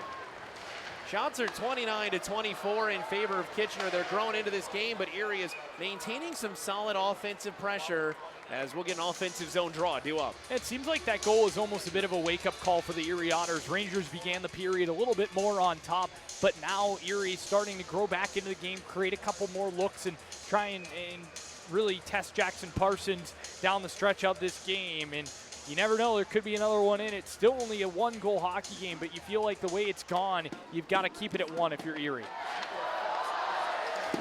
It's no secret that goals are at a premium here tonight, but the Otters are putting on some forecheck. Frasca, as this one jumps up into the air. Up against the near wall, it'll go. Messier down on the ice, colliding with Max Diracolo. And up against the near wall, this one will be taken back. To the blue line it'll go. Old Faithful and Nathan Sauter sets this one in. Off the back wall, slowed down shot, and Frasca can't get the blade on it. Prime opportunity off of seemingly nothing. Well, Frasca was open there for a couple of moments. If Edwards would have made that pass a fraction sooner, would have had a great look at net. Down for an icing, it'll go. 11:44 remaining in the third period. And Erie will now head back in the defensive end. Still have to be happy with the positions, though, guys are taking up and trying to get that equalizing goal. Good work from Frasca and a good spot from Dylan Edwards. Again, though, if he would have had it just a half second earlier, here's another look on the replay, and they are unable to get the chance in front.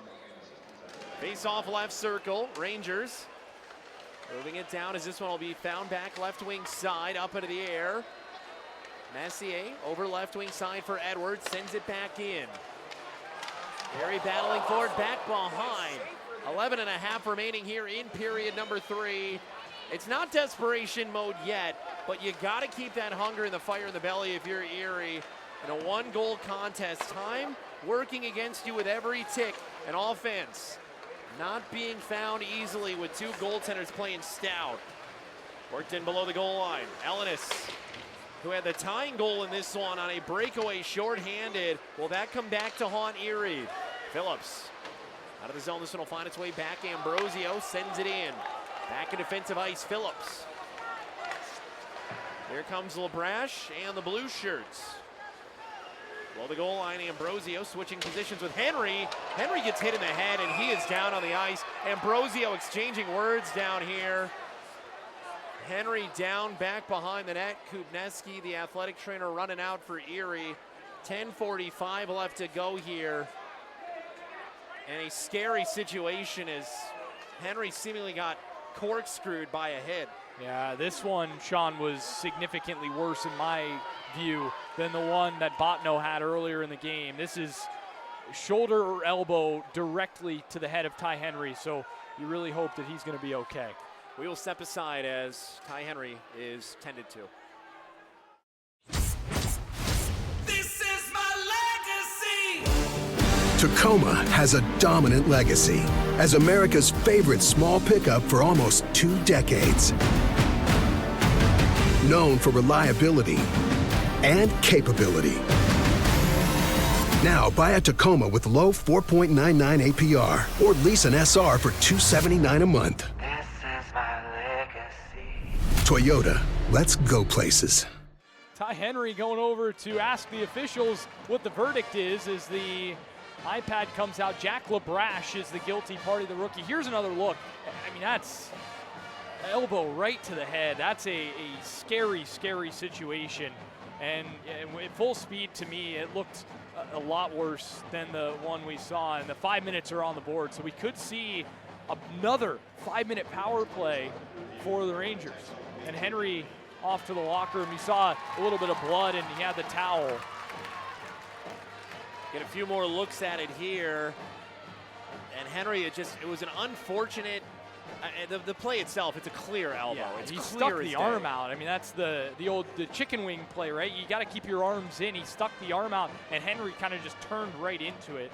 It's an unfortunate situation, and Ty, a little bit of blood drawn there, so hopefully he's going to be okay. And again, the young man has taken a beating over the last couple days. He's been high-sticked. He just had a frustrating night yesterday, and then, of course, now this. So hopefully Ty Henry's going to be okay. He's been so impressive, though. Over this recent stretch of games, Ty Henry, I've loved his game. He's added a little bit more offense to it.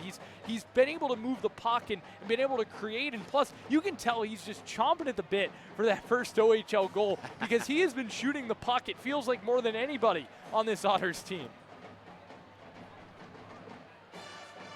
Ty Henry has really added to his game, and more than anything, more than the outcome of this penalty, you hope that the person is all right. He's such an entertaining character. I don't think anybody has more fun on the road or just being a member of this organization than Ty Henry. You said I don't have any bad days. I don't think Ty Henry has many bad days. I mean, he is just such a fun guy to be around. I enjoyed the chat I had with him on Off the Record a couple weeks ago. Just a really great kid, comes from a great family, and just a pleasure to be around Ty Henry.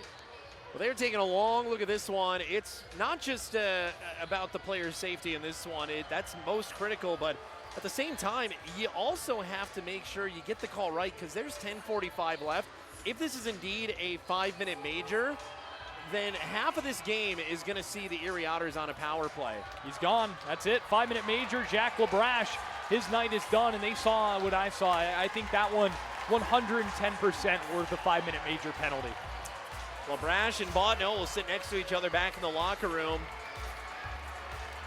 as Erie heads on to a 5-minute major for the second time. Here's the game. Sorry, Sean. This feels like this could be the hockey game. Erie, 5-minute power play. They were unable to score on the first one. You've got a second chance. Not often do you get a mulligan. 5 minutes for checking to the head and a game misconduct. Time the penalty, 9:15. LaBrash, a major for checking to the head and a game misconduct at 9:15. Lisa Henry, through the Pennsylvania Lottery power play contestant. So it'll find its way in from the right wing side. Erie moving it down as this one finds its way below the goal line. And you're absolutely right there, partner. This is massively major moment in the game.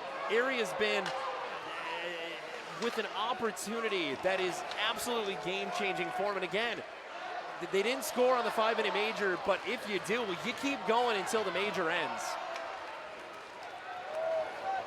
Erie has certainly grown into the game from their first opportunity on the 5-minute man advantage.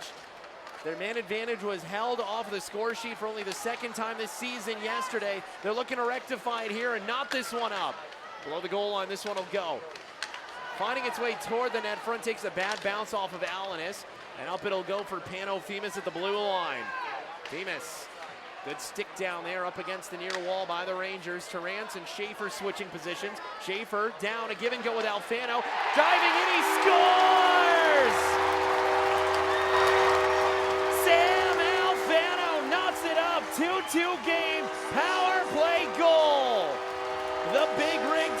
Otters in a big situation. And just 1:10 into the power play.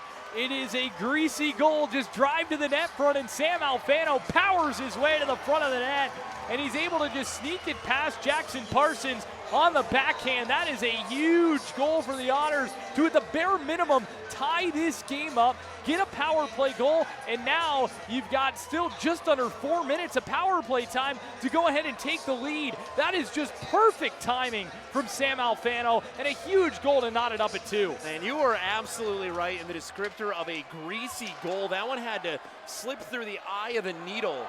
As we get another look here on the broadcast, it was a nothing shot. How did it go in? Sam Alfano. Power play goal assisted by number 48, Matthew Schaefer. And number 10, Kerry Terray. And two usual suspects as Erie is going to lose its man advantage opportunity here. A tripping penalty due up on the opposite side. Oh, that's a crusher. Gabriel Frasca's going to go for a trip.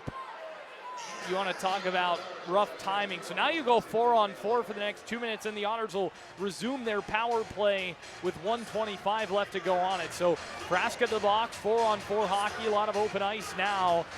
As we get another look here at the Alfano goal. Again, there's not much space there. Parsons thought he had it sealed off. Unfortunately for his sake, he didn't, and Alfano found the smallest of gaps. Tripping. Time the penalty, 10-50. Well, the fans are still in on this one. As Erie, as you mentioned, they at least tied this one up, and sometimes that's the bare minimum of what you need to get momentum going. Erie's in, Alfano down, and a great last-minute stick by the Rangers. Alfano still trying at it. Femus after it. Schaefer throws a prayer, and it goes up and out of play. What a sequence. Well, Cameron Reed is the hero here. He got back and got the stick on it to knock it away. The Ranger defenseman able to stop the chance for Sam Alfano, and then a good block. And there you see it, Cameron Reed. That's an excellent play by the young D-man to swipe it away from Alfano, and then a good block in there as well. I think that might have been Romano who kicked out the leg to send that one skyward off the stick of Schaefer. Face-off due up right circle, Erie in the offensive end. That's just one of the reasons why Cameron Reed is so highly regarded by scouts. It's a heads-up play to potentially keep Kitchener in a knotted-up affair. Back in the defensive end it'll go. 4-on-4 hockey remains for another minute and 18 seconds. Erie exits out of the zone. It's Matthew Schaefer coming in. Schaefer had an assist on that Alfano PPG. Out of the zone. Right wing side, Ellenis. You got to be careful around him. And they're going to call Henry for a penalty here. Otters are going to head down 2 men, and hooking is the call. Yeah, he hooked him. I think that's a good call here. Ty Henry is going to be very, very frustrated. First of all, good to see him back on the ice, but not for long as he's going to go to the box. I do think that Ellenis did make the most out of the contact that was there, but it did look like Henry got the stick kind of in the midriff and then pulled back, which is usually the cause for a hooking call, and Ty will sit for 2. And now the Rangers turn a 5-minute power play into a 4-on-3 power play. And Erie still is going to be on the power play when this one ends. They still will have 24 seconds of the 5-minute major. That's condolence time at this point. It's consolation, but Erie is finding themselves in a position where penalty trouble, just like last night when they got back into this game, is striking back on. But the fans are still fired up here in Erie. It's up to the penalty kill now to give you a little alleviation. And Henry, I would assume a 10 for something he said. He was pretty angry after the call was made. Punched the glass when he entered on in. Frustration certainly, knowing the situation of the game. And Pano Femus wants explanation, so this time Henry walks down under his own volition. There's been a lot going on in this third period. Certainly has been. 8:09 left to go in it. So as it stands right now, Frasca sits in the box for 1 more minute and 1 more second. On the Otters side, they will have Jack Clark sitting in the box to have a 4-on-3. And the Otters will still find themselves on the power play after all is said and done, but most importantly at this point, survive. Yeah, survive and get through. Sorry, Sean, you got to get through this 4-on-3 here. So you go 4-on-3 for a minute, and then you'll play 4-on-4, then the Otters will go back on the power play. So a strange circumstance, but the calls are made, and Erie's going to have to kill a penalty.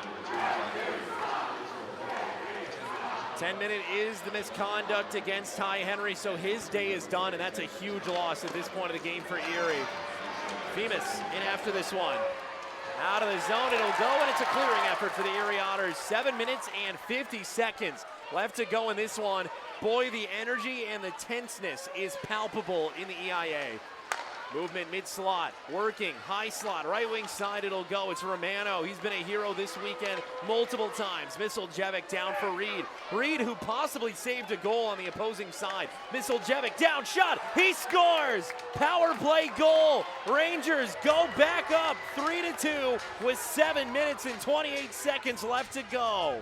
That is a crushing goal for the Erie Otters. Adrian Misiljevic, boy, what a player. What a year he has had for the Kitchener Rangers. That is his 8th goal of the season, leading scorer on this Ranger team. He snaps it past Noah Erliden.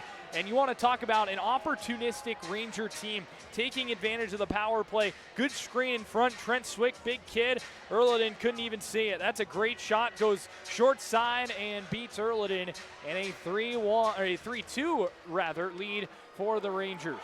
So Erie goes from getting this game knotted up on a 5-minute major, and instead now they find themselves trailing once again due to penalty issues.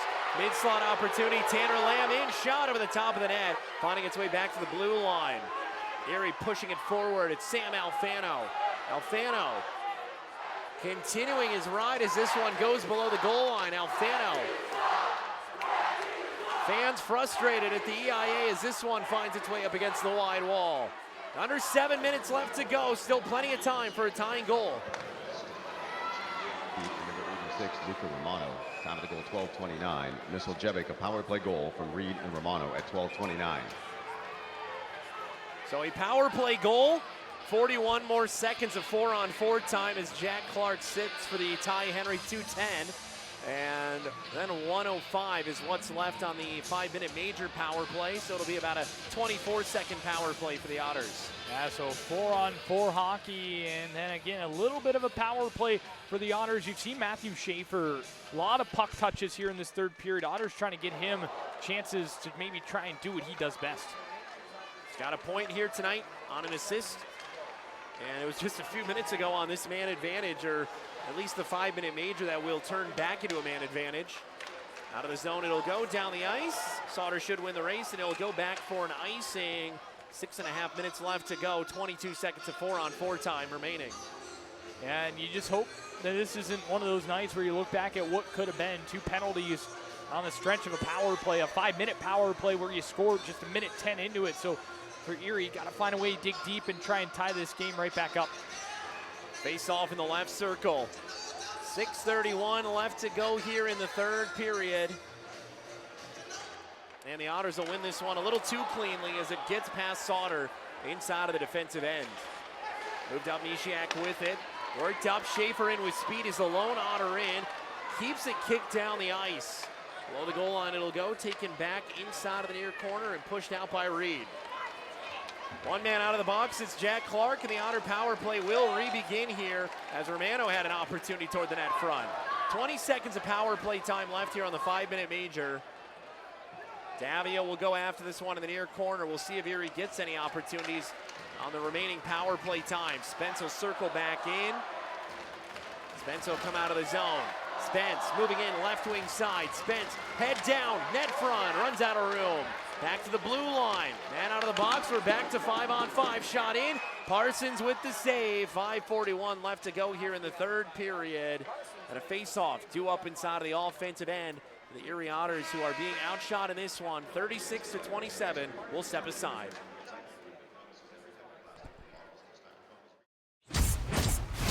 This is my legacy.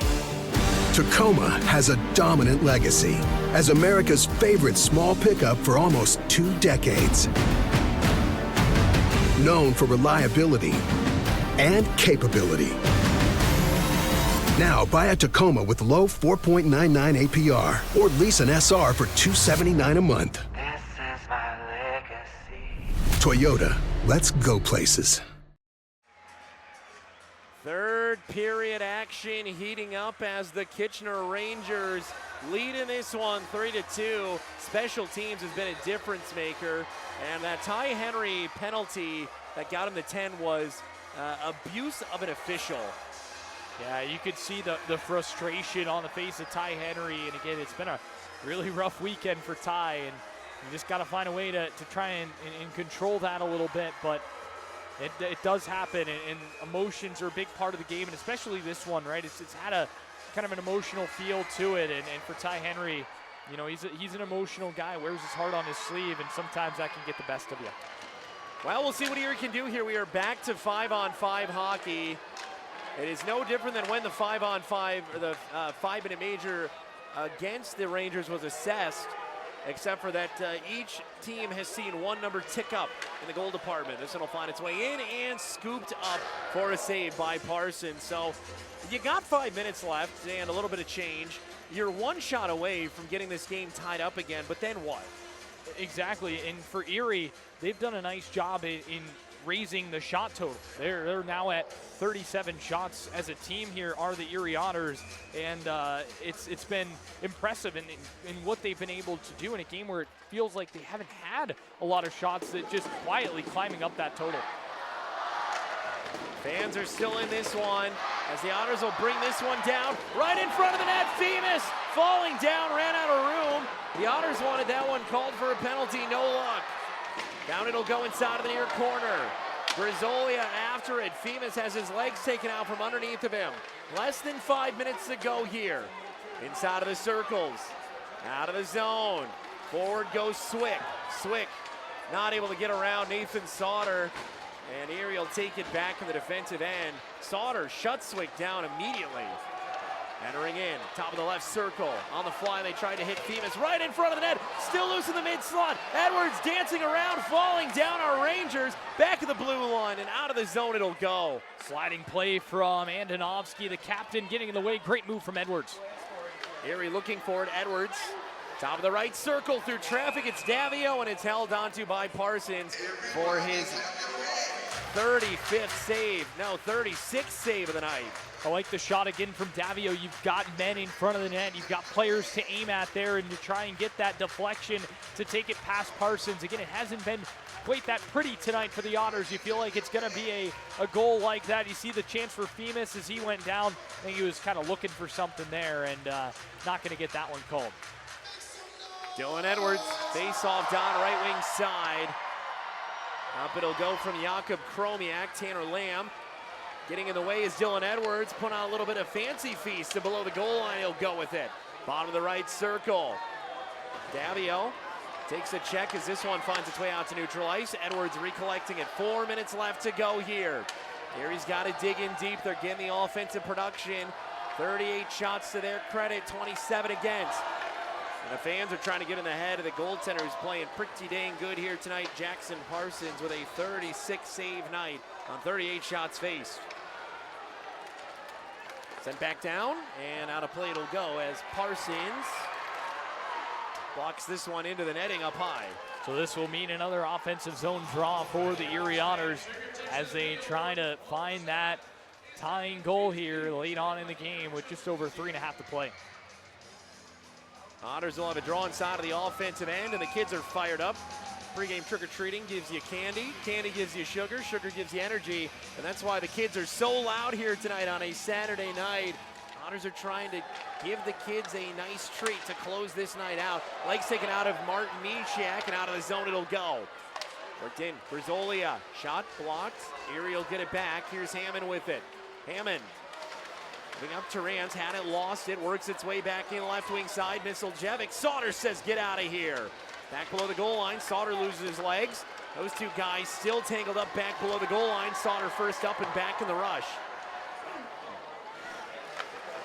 Just over 3 minutes remaining here from the Erie Insurance Arena. Erie trailing by a goal. Two players go hard down in the corner. Tarrant's hit from behind. Tarrant gives one back to Cameron Reed. Up it'll go from the right wing side and out. Movement in. Collected here, Grisolia. Grisolia, mid-slot, up in the air, bouncing puck, held on to by the goaltender. 2:42 left to go, and now is the time where you start to wonder, with that timeout you got, if you're head coach Stan Butler, when does it get called? Yeah, probably not in the defensive zone. Once the Otters are able to move the puck up ice a little bit more, I think then we start to see it, especially to draw something up. We've seen how Erie has been successful with a man up in terms of drawing up plays and getting results. You think back to that Martin Mishiak goal in overtime a little while ago, so against the Kingston Frontenacs, in fact, the last home game. So we'll see if the Otters can try and get things moving up the ice and try and get the puck away from Kitchener. Kitchener has it back inside of the neutral zone, down below the goal line it'll go. 2.5 minutes remaining in the final game of a 3-3 weekend for the Erie Otters. Alfano below the goal line, chasing after this one. To the bench goes Erliden. 6-on-5 begins, and the Otters showing their hunger. This one will find its way back from Gabriel Frasca. Nice hold at the blue line. Schaefer's shot rising, up and out of play. And that play right there is why Schaefer is scouted so highly. Just let it fly, and Parsons a good shoulder to kind of bump it up over the net and out of play. So draw will remain in, and here's that timeout you referenced, Sean. So a timeout due up here. The net is empty on the Erie side. It's a 6-on-5, and you're going boom or doom here. If you're the Erie Otters, you either tie this one up or you see yourself falling twice to the Kitchener Rangers in back-to-back games. If you're in the huddle right now, if you're on the bench, what is the play call?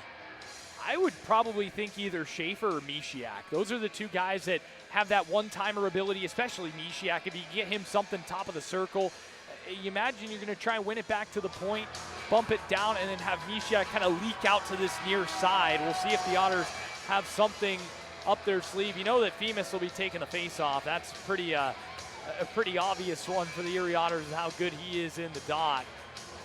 And as Mishiak isn't even out there right now, so look what I know. Take another look, and face-off due up here in the offensive zone. Erie will win this face-off. Net is empty, 6-on-5 begins. Alfano right in front, still loose in the blue paint. Erie getting this one back in the high slot. Schaefer through traffic, they score!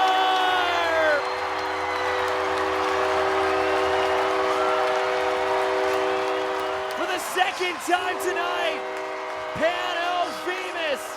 We're knotted up 3-3 with under 2 minutes left to go. Pull the goalie, score the goal, tie the game.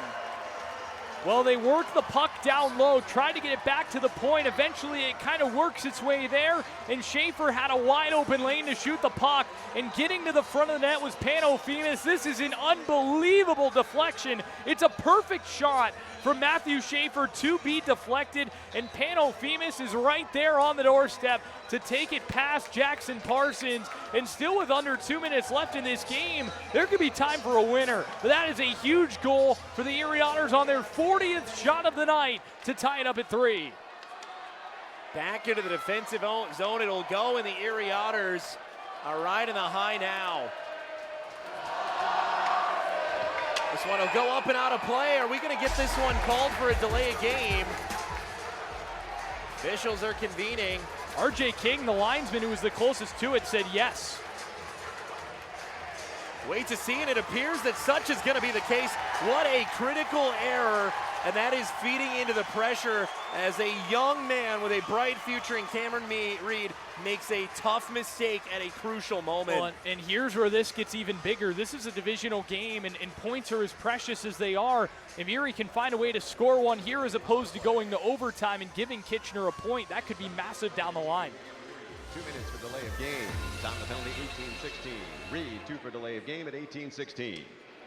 Crucial error indeed for Cameron Reed. Goal is second of the game and fourth of the season, scored by number 98, Pano Femus. Pennsylvania Lottery power play. Erie drawn in. Pano Femus drove down Main Street.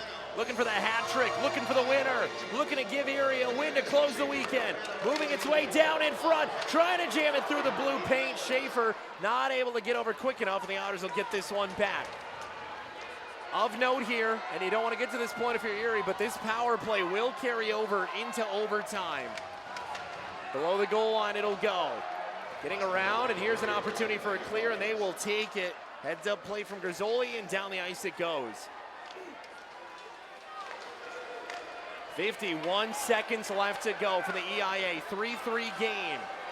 No room to work with for Kerry Terrance. Martin Mishiak coming in for support. Down the ice it'll go.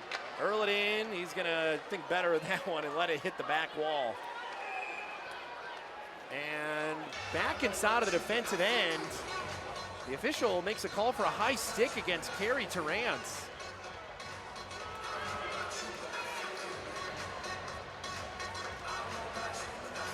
Are we saying play by a high stick? No, it won't be Kerry Terrance. It's going to be Martin Mishiak, and Erie's going to go 4-on-4. Oh, another crushing time for a penalty. Martin Mishiak's stick comes up, and just a minor penalty on the board, but now we'll skate even here, 4-on-4 for the rest of period 3, and then that will carry over into the overtime period. So face off in the right circle. Mishiak, 2 minutes for high sticking. Time penalty 19:23. Mishiak 2 for high sticking in 19:23. Here he goes, 4-on-4. Schaefer brings it in. Schaefer down. Spence looking for it in the wide corner. Spence stopping on a dime. Up the ice, and the Rangers are going to get an opportunity inside of the offensive end. Themis, as this one's a delayed offside. Erie will play it back. 8 seconds left to go. You might as well move it. No, the Erie Otters are going to play for overtime. You get the point, you dig one out, and you're going to decide who the winner's going to be when we come back for overtime. Free hockey on a Saturday night. What a fun one here as Erie battles their way back to tie it up at 3 apiece. What a gritty effort from the Otters tonight. Well, you haven't been home in this long. You might as well work extra. 14 for a 3-period total of 40. That is a back-to-back overtime games in this building. 3 of the last 4 have gone to overtime. That shootout loss against the North Bay Battalion as well. So hopefully an exciting overtime period awaits us as the teams will switch ends. I believe we'd start 3-on-3 with the penalties, and then it would go to 4-on-3. In fact, might go 4-on-4 and then it go to a 5-on-4. And I think that might be the question here for Matthew Andonovski. I don't think I've ever seen 2 carryover penalties go into overtime. It's not something that happens too often. I'm trying to do some mental math here. I would think it would be 4-on-4. Looks like it'll be 3-on-3, and then it'll go to a 4-on-3 when Kitchener eventually does get the power play for what will be 1 minute and 8 seconds. It makes more sense when you've got only 16 seconds left on the penalty against Cameron Reed. So it's basically game begins, little bit of time comes off, and then you got the guy out of the box. Yeah, because you have to go with it. I think the 3-on-3 makes sense too, because then it makes it a 4-on-3 instead of a 5-on-4, which could go to 5-on-5 for a long period of time if the penalty gets killed off, and then the player comes out of the box and there's no whistle. So I think you go 3-on-3 makes sense, and then you go to a 4-on-3 power play, and then when it's killed off, play 4-on-4 to a whistle. Well, we are working overtime in the flagship city. Otters and Rangers, a divisional game, and it'll be decided past regulation. Back inside of the defensive end of the Kitchener Rangers, 10 seconds, and I think they're just going to eat the clock until Cameron Reed can come out. He's standing up inside of the box. Misiljevic playing pitch and catch back here. Reed is out, and a 4-on-3 begins. Up it'll go, worked in left wing side. Movement, top of the left circle. Worked over, Swick. Back it'll go to the blue line. Down from the right wing side. Switching position, it's Romano. Romano, mid-slot. Nice stick down there for Pano Themis. He's been an everything guy tonight. Worked over left wing side. Will it be a pitch and catch? No, Themis is going to close that lane. Shot, they score! Misiljevic with the overtime winner. And the Kitchener Rangers win back-to-back games against the Otters. In overtime, they get it done tonight. Heartbreaker for the Otters with a great setup on the power play for the Rangers. Second of the hockey game for Adrian Misiljevic, and this is just a rocket on the power play. One-timer, open look for the Ranger leading scorer. That's his 9th of the season. What a great year it's been for number 10 in the red, white, and blue of the Kitchener Rangers. And a big road win here. The winning streak now extended to 6 in a row, and the point streak balloons to 11 in a row. Well, Jevic, his second of the game, a power play goal, assisted by number 86, Luca Romano, and number 18, Cameron Reed. Time of the goal, 41 seconds of overtime. Misiljevic, a power play goal from Romano and Reed. And a costly penalty at the end of the game. Sees a goal come around for the Kitchener Rangers on the man advantage. And special teams, the difference maker once again. We'll take another look at it here. Perfect setup, incredible shot. Misiljevic, well, he has the word missile in his name for a reason. He has been firing nothing but straight missiles all season long. Leading scorer for this team, 3 goals this weekend against the Erie Otters. And for the Otters now, as they look ahead to the month of November, have a little bit of a bitter taste in the mouth of how this month ends. But hey, this game was 3-2. This game was 3-2 late in the game. You could be going to bed tonight with 0 points. And instead, you dig in deep, you get a point. And you want the extra one, and it's only a consolation prize, but you're getting a point. It's a big point to get at home against a very, very, very good Kitchener Ranger team to come out here and come back and battle back like they did. I think they showed a lot of resiliency, knowing that this is the final game of a 3-3. You've played, 9 periods, now 10 periods of hockey over 3 straight days. That's a lot of work, a lot of mileage in the legs. So to battle back and get a point tonight, and you kind of go, you get 1.5 in a way of the 3-3, so you get half the total points available to you in the 3-3. Not the worst outcome in the world here in this part of the season. To come back, you get 1 point out of it. Yeah, this one hurts, and it'll be a fun bus ride back up to Kitchener for the Rangers, but you can go ahead and relax a little bit. You got a little bit of time to prepare for that trip to Brantford on Friday, so a little bit of time to relax after what's been a pretty hectic end of the month of October, to say the least. And for the Erie Otters, give credit where it's due as well. This is a team that was beat 6-2 last night, and outside of a 4, 5, 6 minute stretch in the second period going into the third period, did not seem in the game.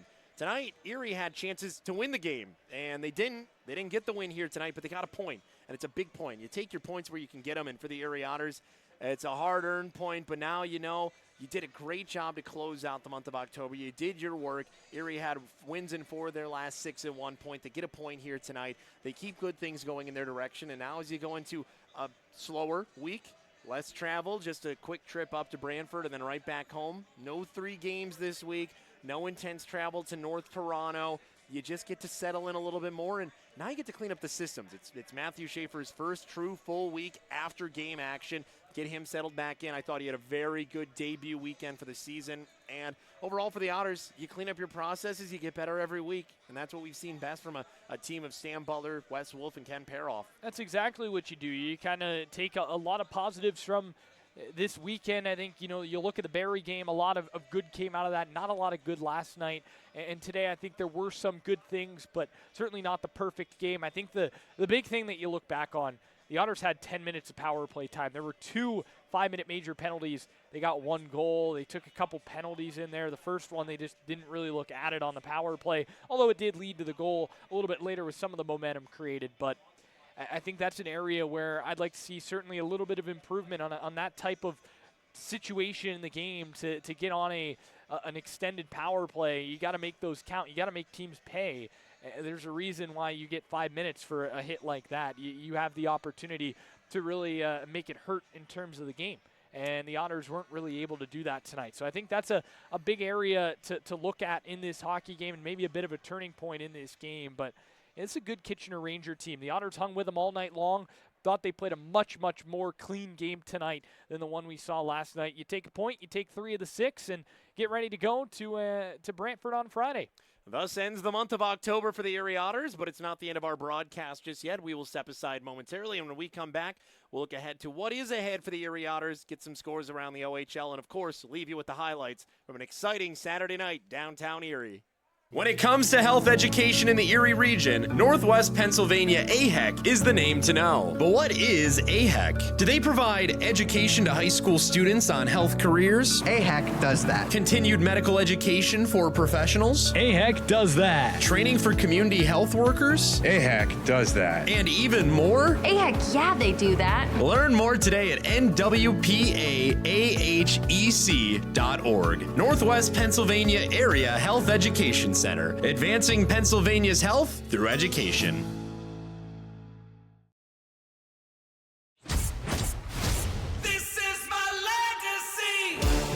Tacoma has a dominant legacy as America's favorite small pickup for almost 2 decades. Known for reliability and capability. Now buy a Tacoma with low 4.99 APR or lease an SR for $279 a month. This is my legacy. Toyota, let's go places. 4-3 overtime final here in a thrilling game at the Erie Insurance Arena. It had a little bit of everything, some intrigue, some mystery, some controversy, and a whole lot of costumes, and a family dressed as spaghetti and meatballs. That's a good Saturday night in my book, and by all accounts, you want the win if you're the Erie Otters, but you get the point, you earn the point, you take the point, and you go into November knowing you took 3 of 6 possible points in a weekend 3-3. You get that first 3-3 out of your system, and boy, you get it out of your system before November is even here. That's a hard-earned way to be able to start off the OHL season, but as we look around the Ontario Hockey League, it's been a night of intrigue, to say the least. This game started off, this night started off a lot quieter than it has ended, as we are in the midst of a Brantford Bulldogs Peterborough Pete's shootout. Final in Flint, 3-0 over the Owen Sound Attack. So the Birds are able to get a win against a Western Conference foe in regulation in shutout fashion. Kitchener downs the Otters in overtime 4-3.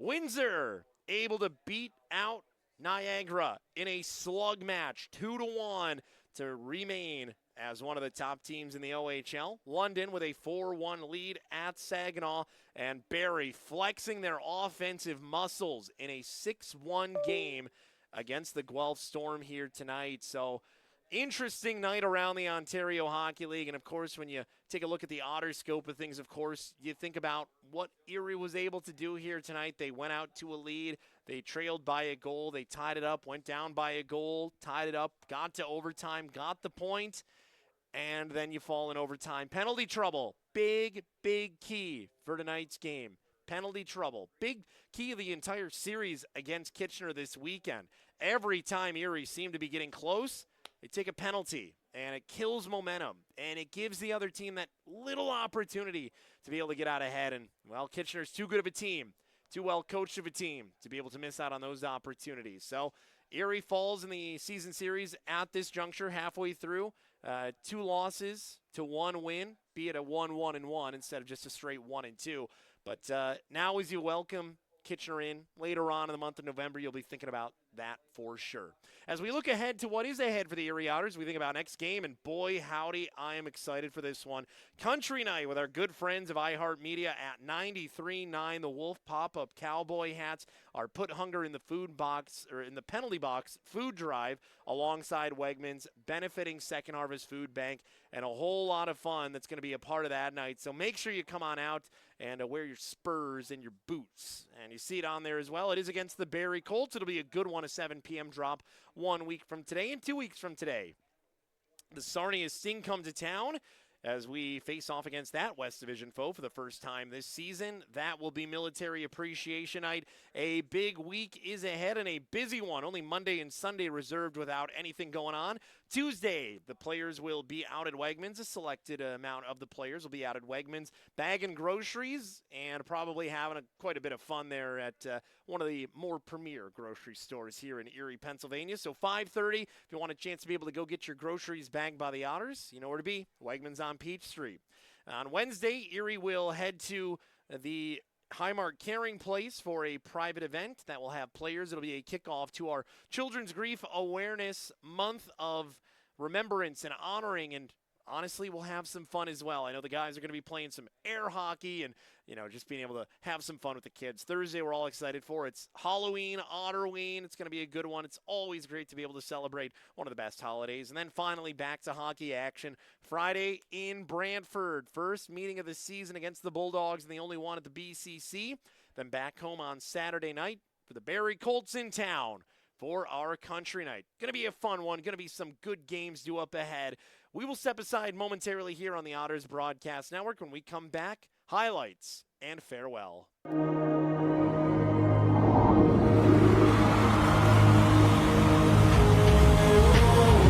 coming home now. I'm coming home.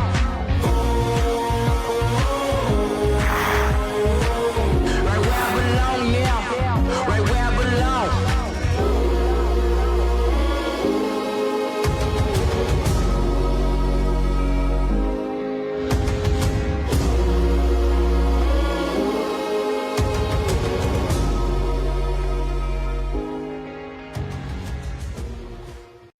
Welcome back into the Otters Hockey Post-Game Show. Yours truly, Sean Bednard, alongside you. 4-3 overtime victory for the Kitchener Rangers here tonight as they win back-to-back games against the Otters and 6 straight victories for them heading back to the Kitchener-Waterloo region. It was an exciting one as the Otters fall in overtime here tonight. That will do it for our show here tonight. We'll leave you with the highlights, and we will talk to you on Friday night from the BCC in Brantford, Ontario. Take care. Up along the top of the left circle, Erie kicking this one forward. Ellenis trying to make a break for it. Ellenis walking down Main Street, and Erlinen's up for the task as he punches that one away. Worked over, wide wall, discombobulated pass, works its way out. Trying to jam it through is Sam Alfano, and the defense is able to answer for the Rangers. Top of the left circle, move down, bottom of the left side, shot, one-timer, Parsons in position. Broken stick for Carey Terrance, and Femus will take it. Alfano, top of the point. Schaefer, Femus shot right at the doorstep, and Parsons somehow finds it as Sam Alfano is going hack-a-shack on it. Well, that moved over right wing side, back in it'll go. Alexi Davio with it, cutting through traffic. A 2-on-1 developing. Alfano in front for Femus. They score! Pano Femus with the 11th shot of the game for the Otters puts them up 1-0 with 27.2 to go in the opening frame. Now to neutral ice, and back in the defensive end it'll go. Taken by Cameron Reed. Under 6 minutes left to go here. Quick moving second period as well as the first. Shot in, Erlinen falling backwards with the reverse windmill. Just whiffs on that one enough to be able to get one down the ice for a clearing opportunity. That's one of those you hope you whiff on it, and it creates that knuckling effect and kind of catches the goaltender flat-footed a bit. Did not there. Parsons able to make the stop. Schaefer back, Mishiak, and a rare mistake as Ellenis works his way up the ice. Ellenis coming in, he scores! Short-handed goal, and the Rangers tie it up in the most unlikely of fashions on a 4-on-3 opportunity against them. As the Otters able to take it back away and slow things down in the wide corner. Halamago up, Henry a little too far for him. Moved back by Reed, and Erie will slow it down. Once again, good to see Nicholas Halamago out there after he was down on the ice for some time in the first. Shot, and they score! Luca Romano, and that's back-to-back goals for the Kitchener Rangers. They take a 2-1 lead. High slot on the left wing side, and it goes over the shoulder of below the goal line. This one will go. Finding its way toward the net front, takes a bad bounce off of Ellenis, and up it'll go for Pano Femus at the blue line. Femus, good stick down there up against the near wall by the Rangers. Terrance and Schaefer switching positions. Schaefer down, a give and go with Alfano. Diving in, he scores! Sam Alfano knocks it up. 2-2 game, power play goal. Boy, the energy and the tenseness is palpable in the EIA. Movement mid-slot, working, high slot, right wing side it'll go. It's Romano. He's been a hero this weekend multiple times. Misoljevic down for Reed. Reed, who possibly saved a goal on the opposing side. Misoljevic down, shot, he scores! Power play goal. Rangers go back up 3-2 with 7 minutes and 28 seconds left to go. Will win this face-off. Net is empty, 6-on-5 begins. Alfano right in front, still loose in the blue paint. Erie getting this one back in the high slot. Schaefer through traffic, they score!